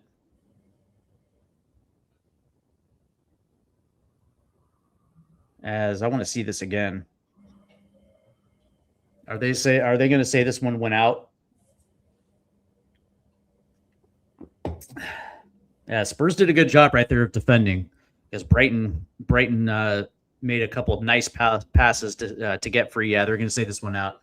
So this will be a Brighton corner now. So Brighton, within the first 5 minutes here in the second half, have been the aggressor.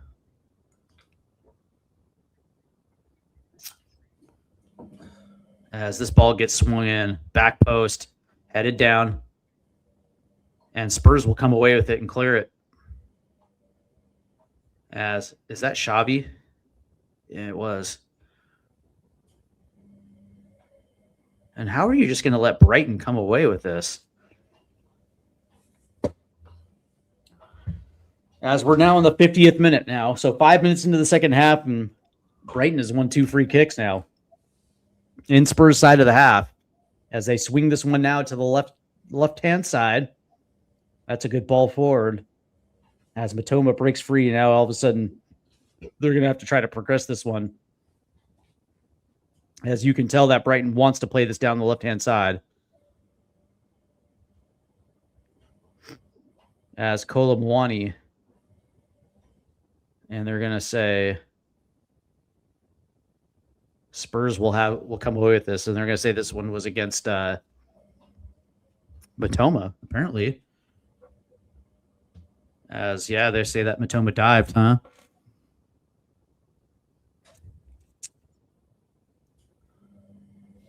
So Spurs will have possession here. As they will work it to the left-hand side. As they play one forward.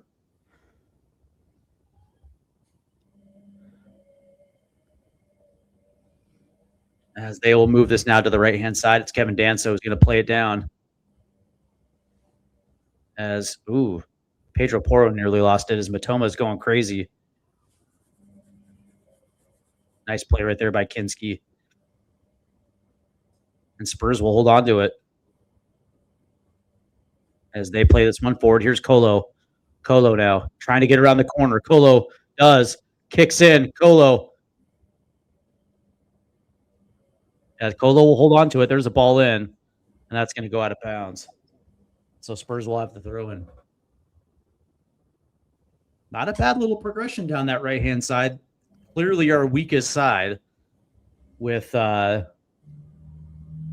Porro and Randall Kolo Mabobo. And it looks like, did Roberto De Zerbi get a yellow card? I think he did.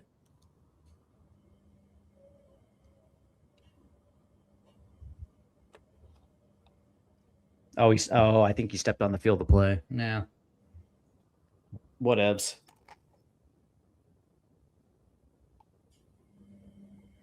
So De Zerbi gets the yellow. But it still will be a Spurs throw-in as KD now will have the long toss here into the box. Damn. And that'll just fall right to a Brighton player who will just chip this one all the way down. And Spurs will come away with it. Here's Porro. He's going to try to play this one long. Right there is Bruggen. Oh, damn.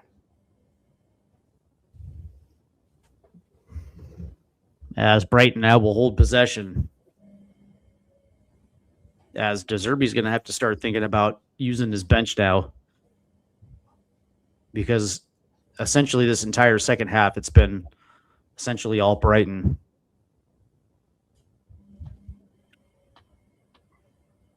As Brighton's controlled the entire tempo here after scoring at the end of the first half. So Spurs are going to have to come up with an answer here.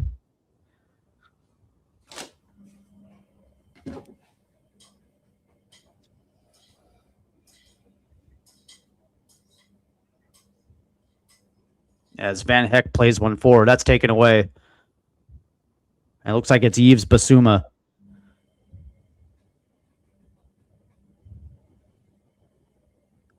Oh, nice play right there.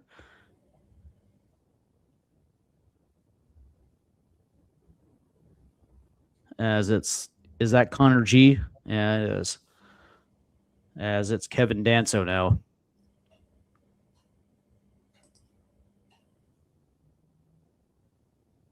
As that ball switches to the left, here's Mickey. And that gets played back to Tony. As Big Tones will play this long.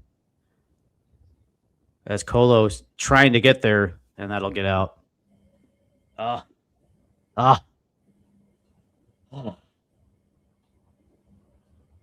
Come on, you Spurs. Yeah, we're gonna see some switches here, and it looks like it's gonna be Matisse Tell and Archie Gray that will come on, as that's gonna be taken away right there. Oh, and Brighton closed it down.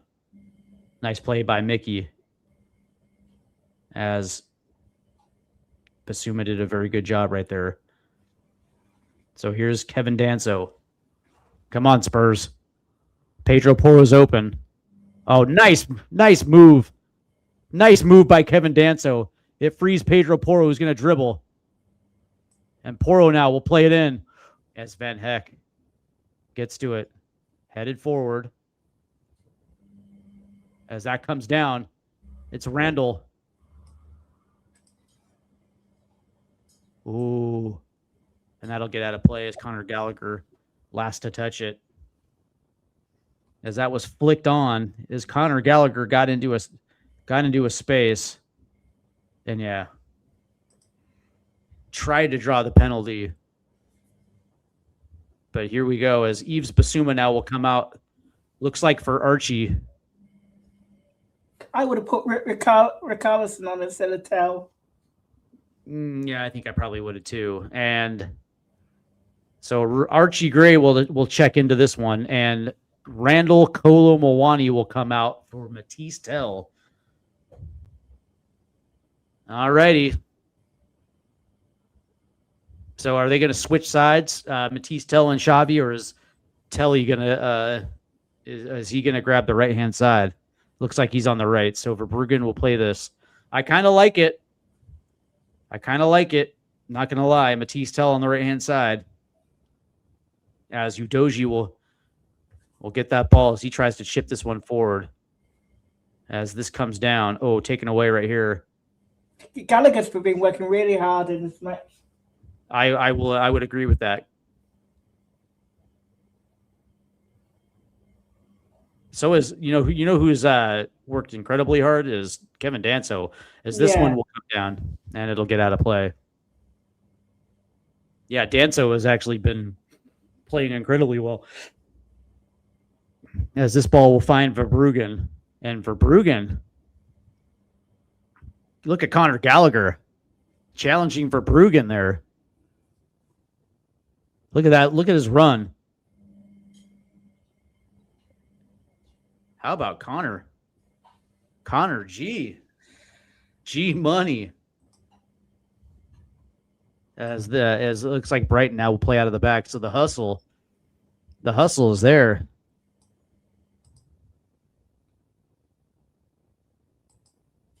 Here's the ball forward. Oh, nice way to take that one away. As Mickey Van de Ven will have no choice but to clear it. As where has this team been? As we are approaching the 60th minute now. As Spurs will have 10 behind the ball. I just don't like it. I just don't like it. But again, Spurs have a deficiency. As here's Matoma. As Matoma gets his back pocket picked. And Brighton will come away with it as Matoma. What have people in America been saying about Emma Hayes, the women's USA manager? Not a lot. I think everybody who watches soccer acknowledges as that one will get out of play, so Spurs will have the goal kick. I think soccer fans here acknowledge that she's probably the best women's coach on the planet, but women's soccer is not big here. It is among soccer fans, right? So those that watch the game and watch the women's game absolutely love her. But, from a as Kinski gets it away. But from a casual standpoint, I would say that it's it's much to do about nothing. Here comes Spurs now. As Brighton did. Oh, Brighton just. Ooh. I think Xavi got his back pocket picked right there. I don't have a lot of knowledge about women soccer players, but I've been very impressed with I'm really happy for Serena Wiegman. She's awesome. Don't know who that is. She's the England women's manager, and they've won two European championships. Well, there you go. Well, there you go. Congrats. Yeah. At least England is winning something. It might not be the trophies that everybody wants, but at least it's something. I fancy Brazil to do quite well at this summer's World Cup. I fancy the U.S. to do to play well this World Cup. Well, Brazil won it in '94 in America. I was about 14 years old at the time. Yeah, I remember the '94 World Cup well. We had Brazil in the round of 16, and I will say that we played them tough, but it's Brazil. You know what I mean? Like Brazil is really, Brazil is. Ooh. Oh, how? Oh.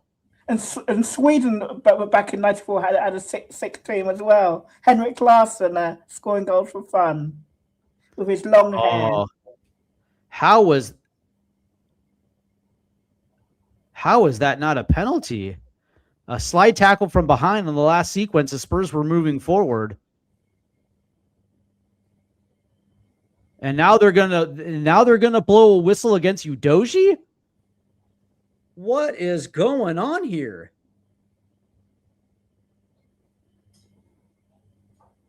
Oh, come on. You're not even... Oh, come on, man. As they're going to whistle that one against Udoji. But on the last sequence, home dude was tackled from behind. And no call, huh?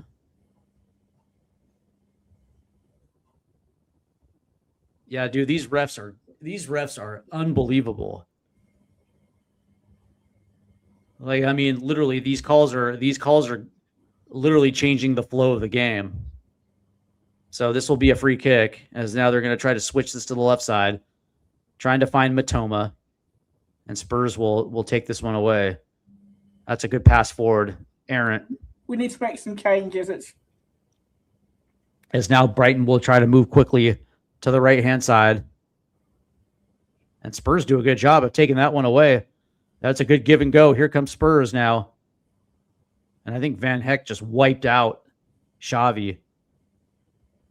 Van de Ven will try to play it forward.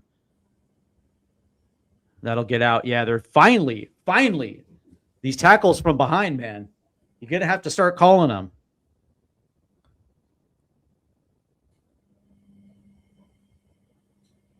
Finally. Jesus Christ. Did we get a whistle? Finally. Jesus.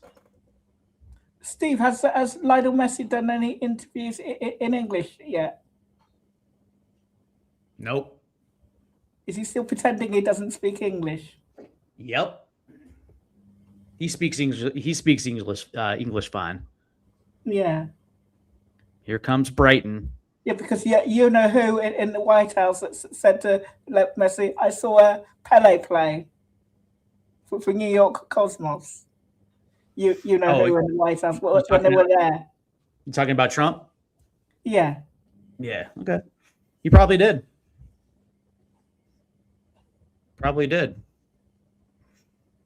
That was insane, though. I wasn't around for the NASL days, but to have Pele and to have Alberto Carlos and Franz Beckenbauer and to have Milan, and the ex-Portsmouth owner Milan Mandaric was a player for New York Cosmos as well. Yeah, and to have Johan Cruyff and what's his ass, former Manchester United player. Georgie Best. Yeah. Yeah, that was the NASL was on fire there for like a good 5 years, and that's going to be a yellow card. Yeah, from like 72 to 76. Yeah, the NASL was on fire back in the day, but yeah, as we see this again, they're going to say, "Oh, that was such a weak yellow card on Kevin Danso." Oh, that was dude, this refereeing has just gotten obscene. As Spurs can't get any momentum going. Every whistle is going against Spurs at the moment, with the exception of one. And Brighton, the king of the back tackle, man, let me tell you. So now all of a sudden Brighton have a free kick right outside the box. Great googly moogly. As we are now in the 65th. And we're just kind of hoping here that, you know, if it's Danny Welbeck taking this one, that he kicks it right into the wall.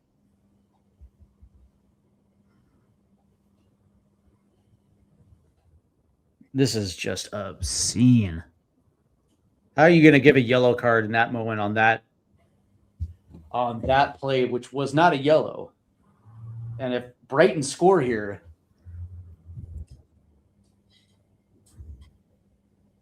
as we're getting set here, so it looks like this might be Welbeck. There it is, hits the wall. Thank God. Thank God. Danny. As that one goes out, so Spurs will have the throw-in. I've never liked Danny Welbeck so much.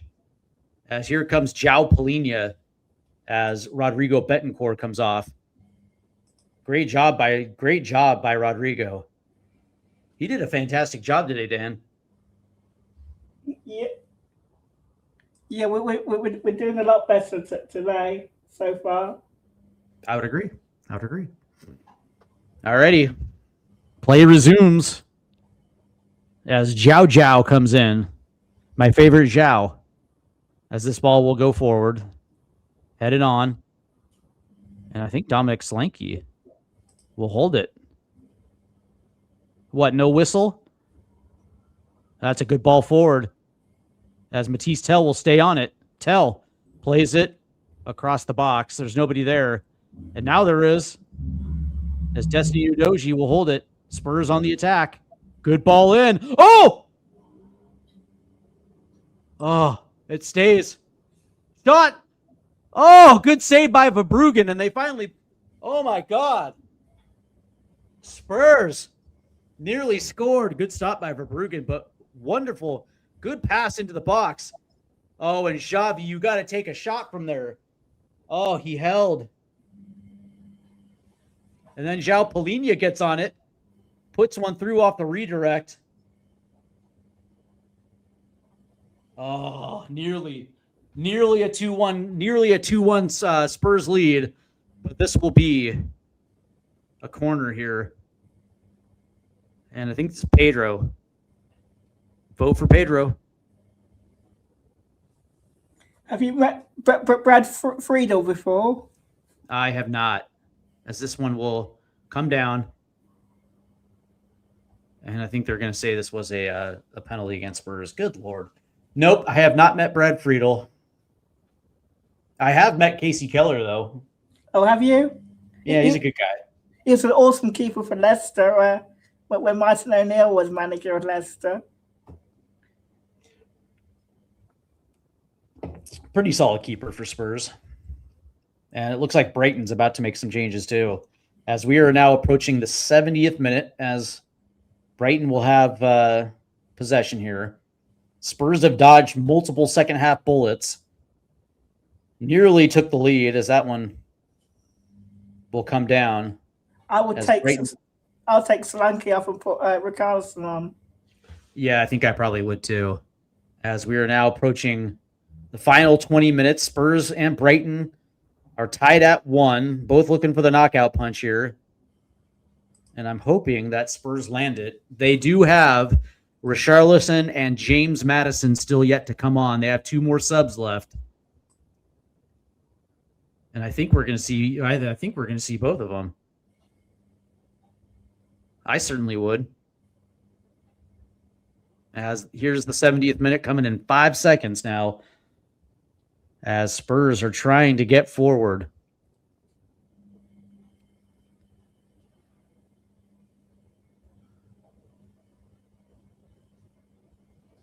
As coming forward is Matisse Tell. As Spurs are doing their best to kind of keep Brighton on their back foot here. That's a good forward. That's a good pass. And now they do find the outlet, which is Matoma.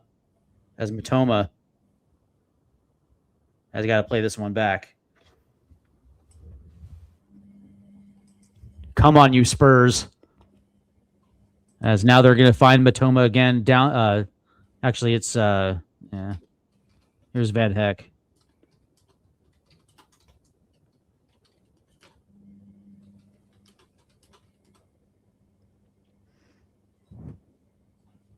It's crunch time, baby. That's a good pass forward. In space. As Kinski clears it. Ooh. How about Tony? Tony coming up large. Oh, look at that play by Matisse Tell.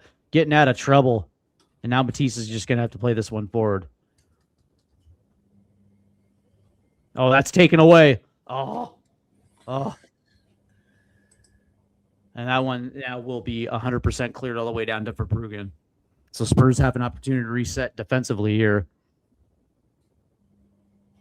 As that was a good through ball.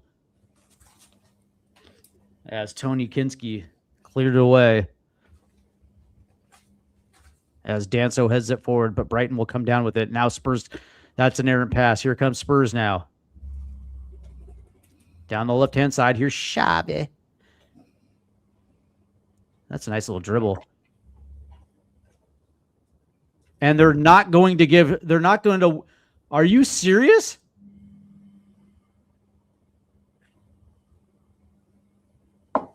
What's it going to take for Xavi to get a whistle? There's Tony Kinski right there. Are you serious?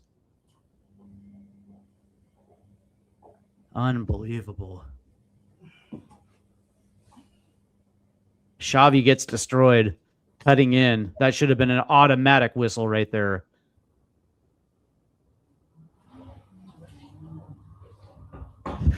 Here's Pedro.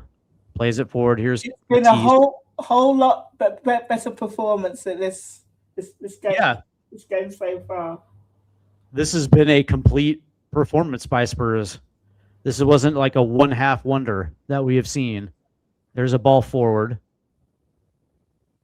Here's Matisse in the box. Spurs hold it. Oh, nice cut. Dribbles. As Conor Gallagher has done a good job. But, yeah, we're not getting any whistles. What are you talking about, Conor?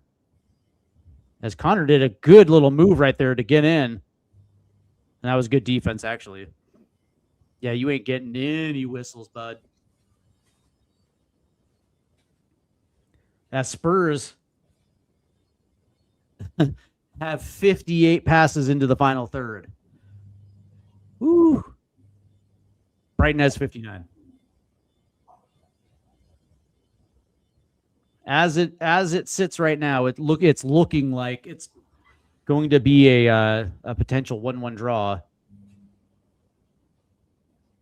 And I think Brighton's going to make some changes here.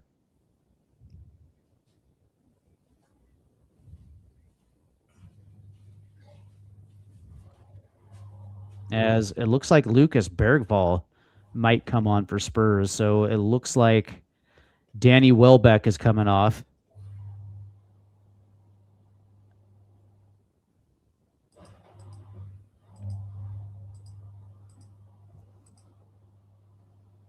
And Hinchelwood will come off.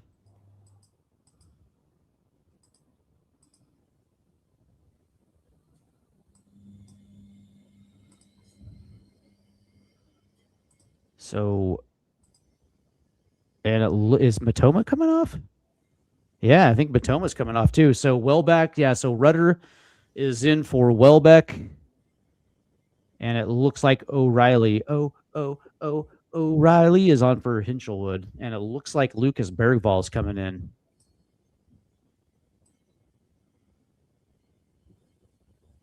No matters, huh? No Richarlison.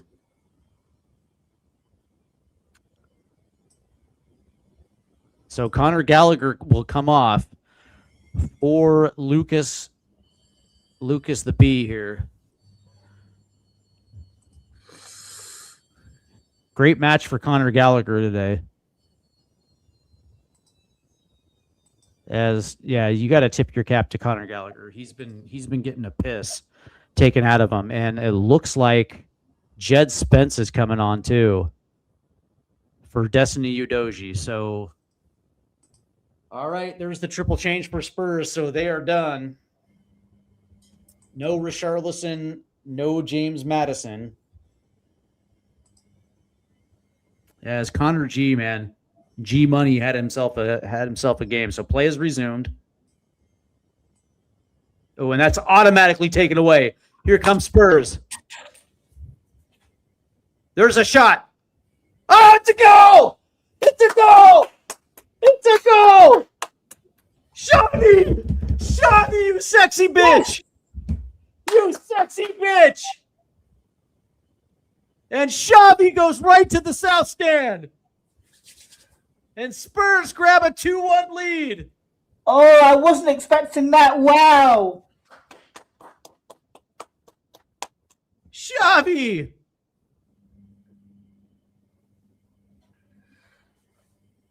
And Tottenham Hotspur Stadium has absolutely erupted as Xavi has potentially hit the game winner.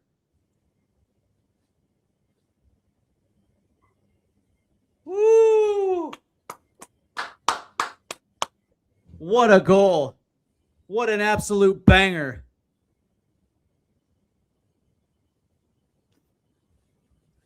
As Lucas Bergvall was the one that tracked it down from behind. I bet James and Jack will be going bananas seeing that goal. And who can blame them? It was Lucas Bergvall who picked Van Heck's back pocket. Xavi crosses over, beats his man, and puts one to the far post. And there it is. Wow, Xavi. What did I tell you? I've been saying it since Xavi has been in town. He is absolutely deadly near goal. That's why he's got to be near the goddamn goal. And what do you know? I think he just probably hit one of Spurs' biggest goals of the season here. Oh. Yeah, there you go, you sexy bitch, Roberto De Zerbi. So it was Roberto all along, huh? The Italian maestro. How about that? How about that, Dan? Oh. I'm so happy. And now Spurs, all Spurs have to do is hold this goddamn lead. Yeah. We are 12 minutes away, 11 and a half minutes away, plus extra time. And Xavi, by the way, got the yellow card for taking off his shirt. What a dumb yellow card. But here we go. Here we go, baby. It's a silly rule that players have to get carded for celebrating it. And by the way, look at that. Look at Vinny Venkateshan up there. By the way, have you noticed Johan Lang is not there? Yeah, he's out the door. But I'll tell you this: Roberto De Zerbi is trying to breathe. Dermot was saying in this channel a day or two or a couple of days ago. He thinks Johan Lang will be fired soon. Yeah, without a doubt, he will be fired. But look at Dominic Slink. He just draws another corner. How about that? Spurs are looking for 3. Jesus Christ, we haven't scored 2. We haven't scored 2 in the Premier League in forever. If we can score a third, that could help us with a goal difference slightly as well. Well, but if we score 3, it's the dagger. That's it. That's all she wrote. Brighton's not coming back in 10 minutes. So here we go, Pedro. Fans are on their feet in the South Stand. They're going to play this one short. Back to Pedro Porro. And Pedro, what are you doing, bud? And Pedro's now going to – that's going to go out. Oh, what a waste of a corner. God, golly, what a waste.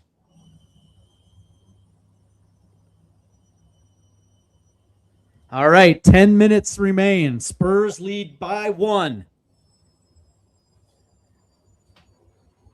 If this holds out, Spurs move to 16th place behind Leeds, tied on points with Forest.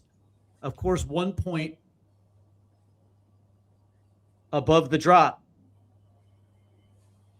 Here we go. Bergvall throws it in, pinged around. Headed out, but I think this is good. Spurs will hold it in. Here's Berg. Iceberg. Bergvall. And that'll get out. And they're going to say this goes to Brighton. Man, Iceberg. That's his name, man. Icebergy Berg. That was such a good back pocket pick right there. Spurs got to hold tough here as that ball will come down. Mickey Van de Ven will play it back to Kinski. And Kinski plays it long. And down on the ground is Pedro Porro. And I think, yeah, that has to be a whistle. But as of right now, Xavi has banged in the winner. And again, it all starts with Iceberg right here. Absolutely a hustle play right here. He just comes in, picks the back pocket of Van Heck, and just finds Xavi, and Xavi just picks it out, picks out the back post. Ooh, that was nice, and beats Verbruggen in the process. Doink, there it is. Oh, that was so nice. That's probably goal of the year, Dan. That's probably goal of the year. And I gotta say, man, that is what I like to call validation right there. So Ayari comes off for Costulas. 8 minutes remain.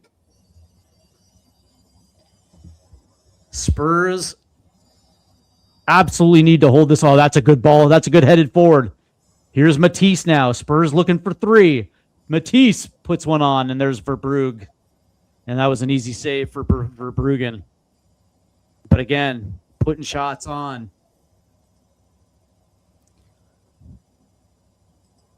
And all of a sudden, Brighton doesn't know what to do. Brighton is on the ropes here. As they're going to come down the right-hand side. That's a good ball over. There's a ball in. Tony parries it away. I don't know why he didn't just try to grab it, but and now there's going to be, I think there's going to be a whistle here.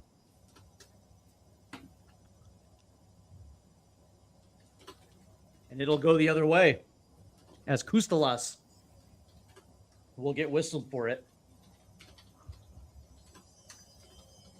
How about Tony? Big Tony Tones. That's my guy. Tony Kinski. Is he going to stand tall? Yeah, baby. Spurs are doing the quintessential time wasting here, Dan. Xavi's down on the ground with the cramps. I love it. For the first time in forever. We're the one that's milking clock here. There's James. There's Matters.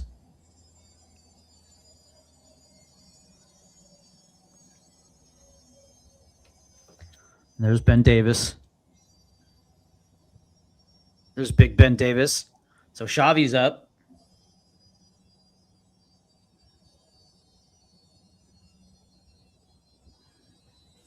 All righty. As we are now marching into the 85th minute, Spurs lead by 1, and I think they're going to have possession. If Spurs hold out. Well, we need Spurs to hold beat, out. we definitely need to be. We need to win at Wolves on the 25th, and hopefully try and get a home win against Leeds, and that Yep. we could. Be I in a will better say, position if we after win, that. if we win today and we beat Wolves, I think that actually might be enough. Although you'd like to see one more. But here comes Brighton now. You can't see us getting anything against Villa though.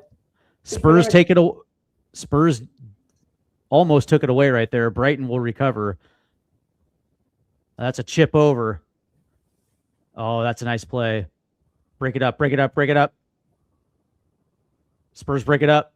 Break it up. They break it up. But Brighton will still hold it in here. They go to the right side now. Cuts in. Ball in. Headed away. Brighton will hold it in again. To the right-hand side. Cuts across. To the back post. That's going to sail. And Spurs dodge a bullet. And now Xavi is Xavi Shavs.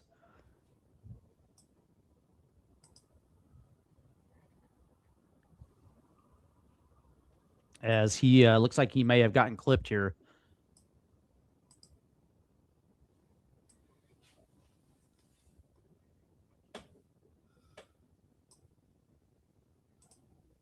Xavi's doing his best, man, to eat this clock.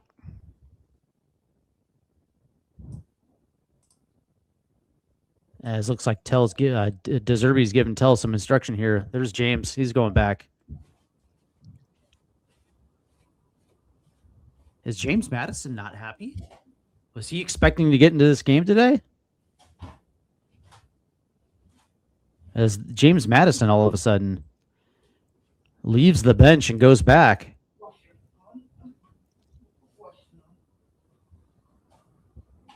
As we are now approaching the 87th minute. All right. 3+ extra time. Can we hold this? Oh, we badly need the 3. We badly need the 3 here.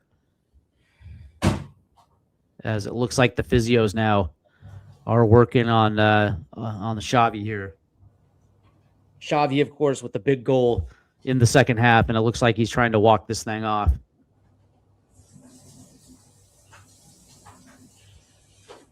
The big goal from Xavi. As he comes off to the side here. And it looks like Xavi here will come back into it. He's just got to walk off a little stinger here. We can do it. Play resumes. As we're now in the 88th minute. Kinski will play this long.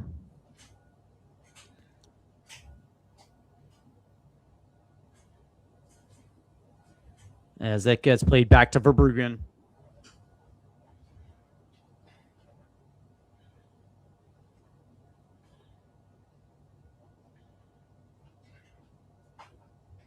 As Brighton will come away with possession here. It has been, this performance has been outstanding today. I would agree. Oh, that's a good ball to the left-hand side. Matoma plays it over. It'll drop in Bergvall. Oh, Iceberg. Oh, that's taken away. As that pass was intended for Tell. Here's Minty. Cleared. As we are now approaching 89. Minute 89 now. Spurs trying to hold on. As Brighton trying to find a way in. As that makes it all the way to the left. There's a ball in. Headed away. Here's Xavi. Xavi plays it forward. Here's Matisse Tell. Here's Matisse. Holds on to it. Chips it. Spurs hold possession. Oh, and there's Mickey Van de Ven. All right, here we go. Here's Archie. Spurs looking for 3. Archie, God damn it, you should have played it forward. As Xavi Simons again comes up limping. As it comes down to Matisse Tell. That's popped up, headed forward, and it'll find Van Heck. As Xavi is clearly hobbled. So 8 minutes to the gate. Can Spurs hold on for 8 minutes? They've certainly held the lead longer than the last time. So I will give them that.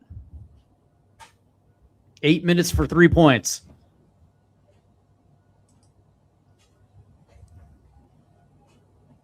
You got to be dialed in, Shav.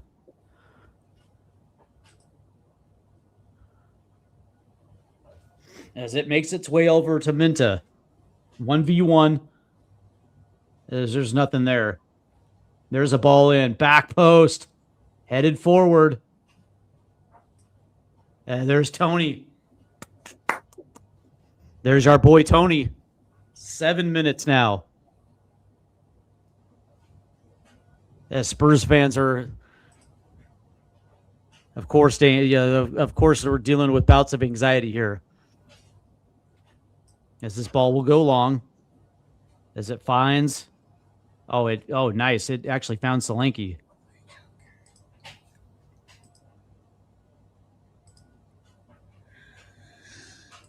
Oh, that's... Here's Tell. Tell! Wait, I think he might have been offside. Yeah, 100%. All right. 91.5.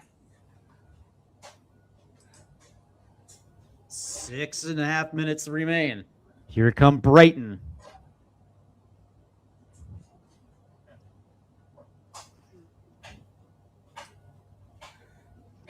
As Brighton's actually moving the ball quite well here.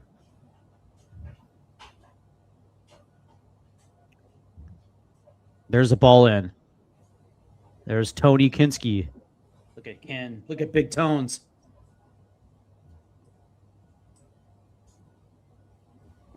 As Tony's standing tall, baby. And now Tony will go long.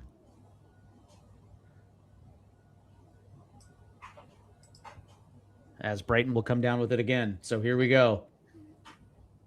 As they make this way down the right-hand side.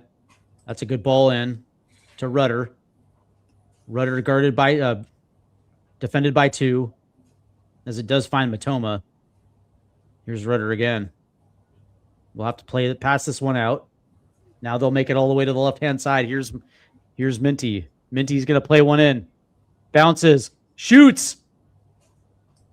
Oh, and I think he hit the side of the net.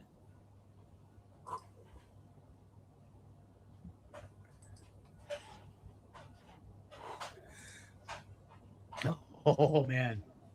Hang on to your drawers. Check your drawers. Oh, that hit the side of the net.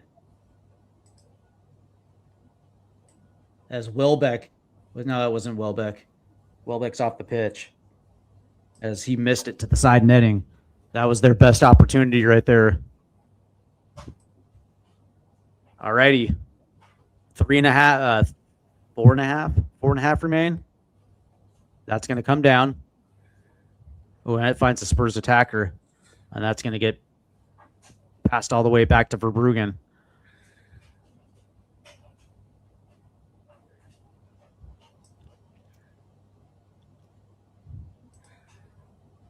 Oh, wow.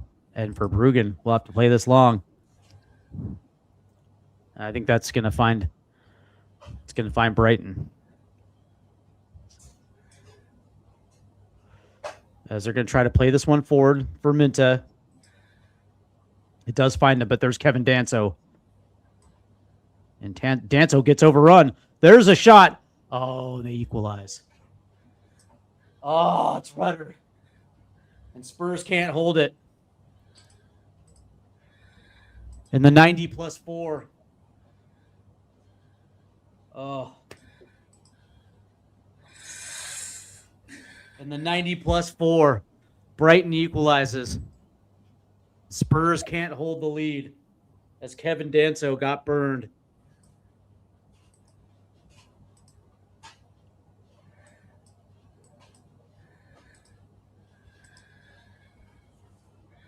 Three minutes still remain. As we see it again, that was a good combo play as Minta made a run down the left-hand side. As Kevin Danso just gets muscled off the ball. And that was just right there as Rudder hits the equalizer in a central area as Archie Gray was out of position. Oh,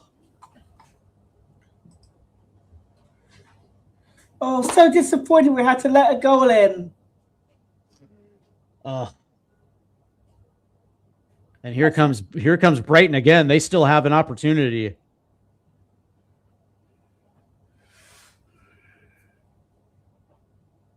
There's a ball in. And that's going to go out. Oh, this thing is still not over.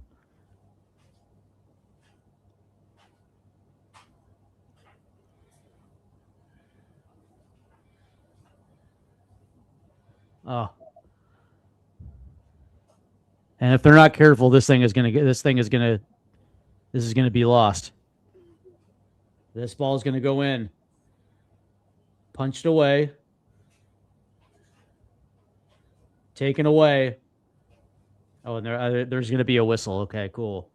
Minute and a half remains. Spurs will have possession here. Oh, boy. That's Kevin Danso.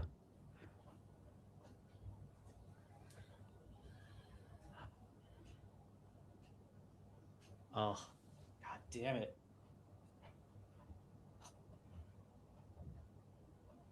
Yep. Here comes Spurs now. That one will go out. So it'll be a throw in for Spurs as Van Heck. Can Spurs find a late miracle?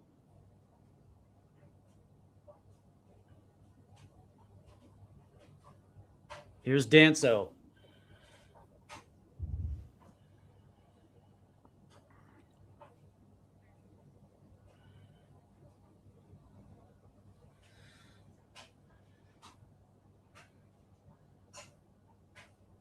Here we go.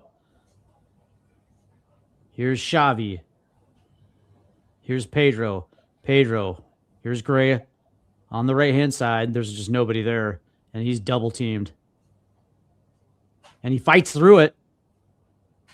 And Brighton takes it away. Oh. Spurs take it away. To the outside. Oh! Archie. Oh, and Verbruggen makes the save. We played really well today. And Spurs do a good job of stopping that progressive pass forward as we are now in the 98th.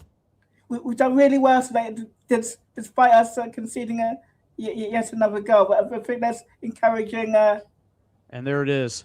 Encouraging signs we can take away. Yeah, for sure. It's disappointing as Spurs will concede late as Brighton find the late equalizer.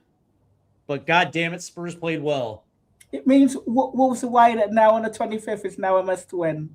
Yeah, this today was a must win. But you know what? The consolation is we didn't lose. No. And that was the consolation. But what I will say is with this draw, Spurs move up to 31. There's still 1 point from the drop.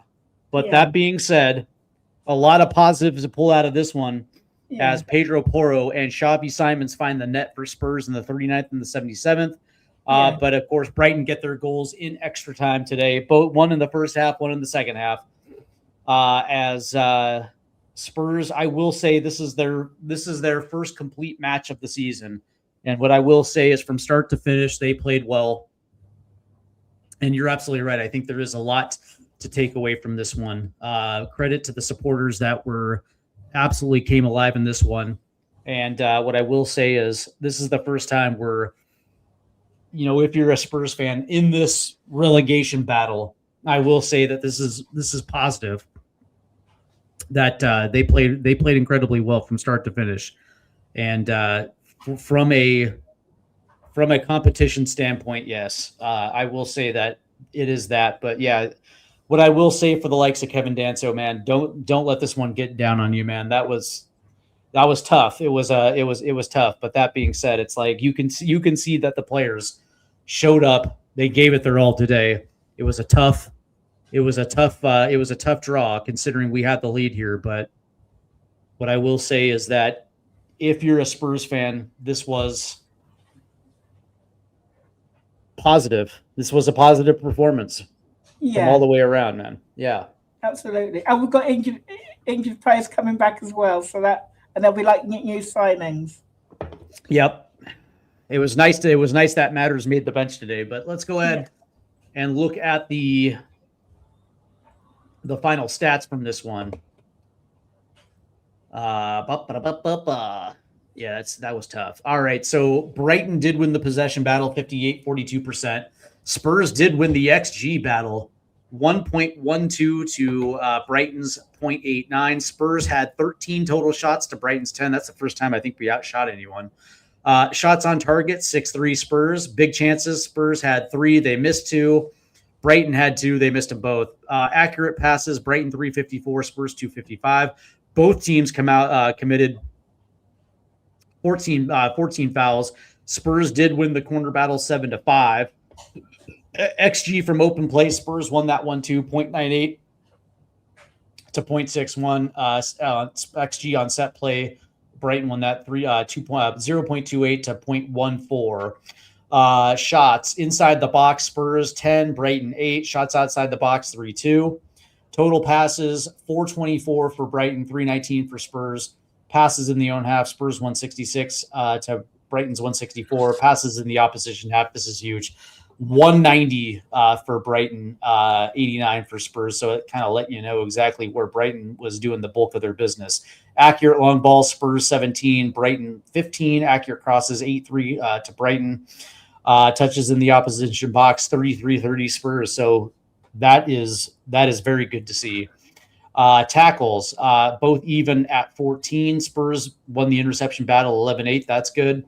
Clearances 32-28 Spurs. Keeper saves 4-1 to Brighton. So it lets you know that Spurs were actually doing their business in their attacking end because Verbruggen had to make a couple key saves there. But again, Spurs got 2 past them. Duels, Spurs won that battle 56-55. Ground duels 43-33. Aerial duels, Brighton won that one 22-13. And successful dribbles, Spurs had 16 successful dribbles to Brighton's 5. Great googly moogly. So from that standpoint, man, all right. So Crystal Palace has to do their business on Monday against West Ham, and Burnley has to do their business against Nottingham Forest a little bit later today. So Spurs are still in very good position. Now, even if Forest win, West Ham has to lose, right? Because if West Ham wins, and then all of a sudden, we have no choice but to win against Wolves. But if Crystal Palace is able to get a very good victory against West Ham, all of a sudden that match against Wolves, we're in the driver's seat here.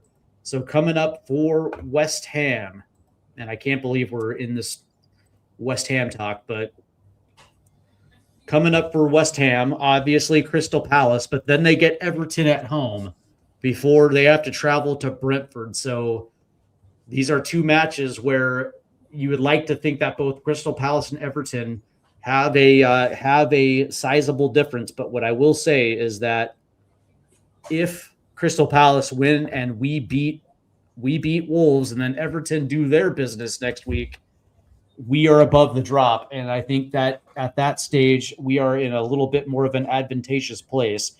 But I will say, if this is the performance that we get on a week-to-week basis to close it out, man, I'll tell you what, I think we might be able to do this. because this is the first time where Spurs actually look great at home.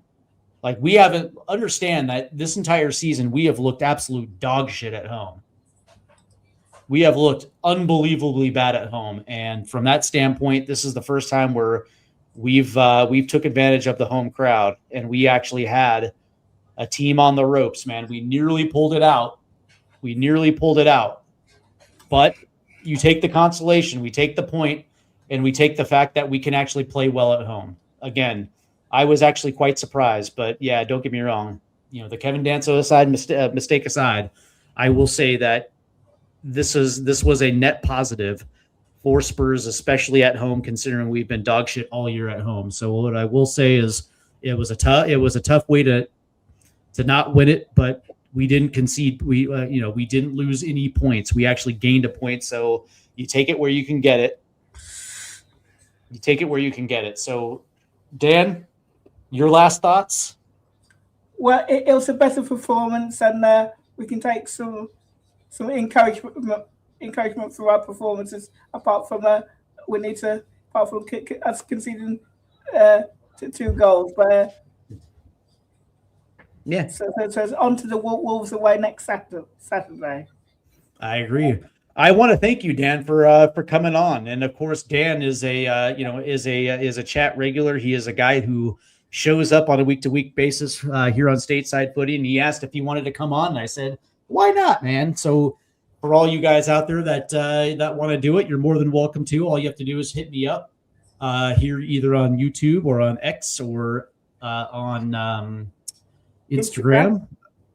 That's how Dan got a hold of me. So yeah, you guys are more than welcome to come on for a watch along. I would have no problem doing it. So yeah, man, I like to take care of the fans that do the exact same thing for me. So Dan, I do want to thank you for stopping by. That's going to do it for me.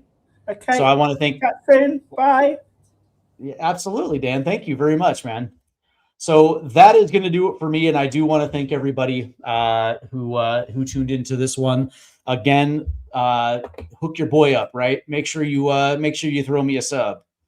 You know what I mean? Also, while you're at it, make sure you hit the like and subscribe button, the like and notification bells as well too. Because if you're gonna throw your boy a sub, you might as well just throw me a like as well too, and hit that notification bell.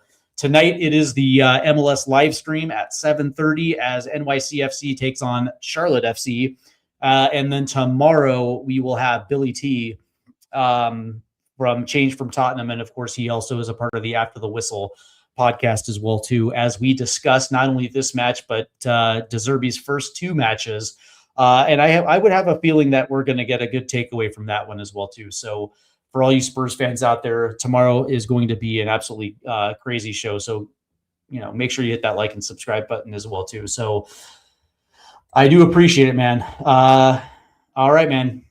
That's going to do it for me. Another decent watch along. We nearly got the 3 points, man. We nearly got it. But again, as disappointing it was to concede late, what I will say is that this was one of the more positive efforts that we have seen all season from Spurs. They didn't, they weren't sluggish. They fought, they scratched, they clawed, they got a 2-1 lead.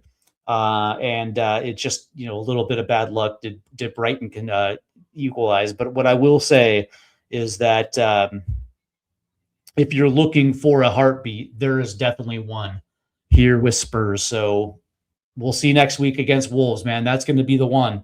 If we can take 3 against Wolves, man, we'll be in the driver's seat. So I will be back next week for Spurs v Wolves. So hopefully you guys will be along for it. Yeah, guys, you guys enjoy the rest of your Saturday. And come on, you Spurs.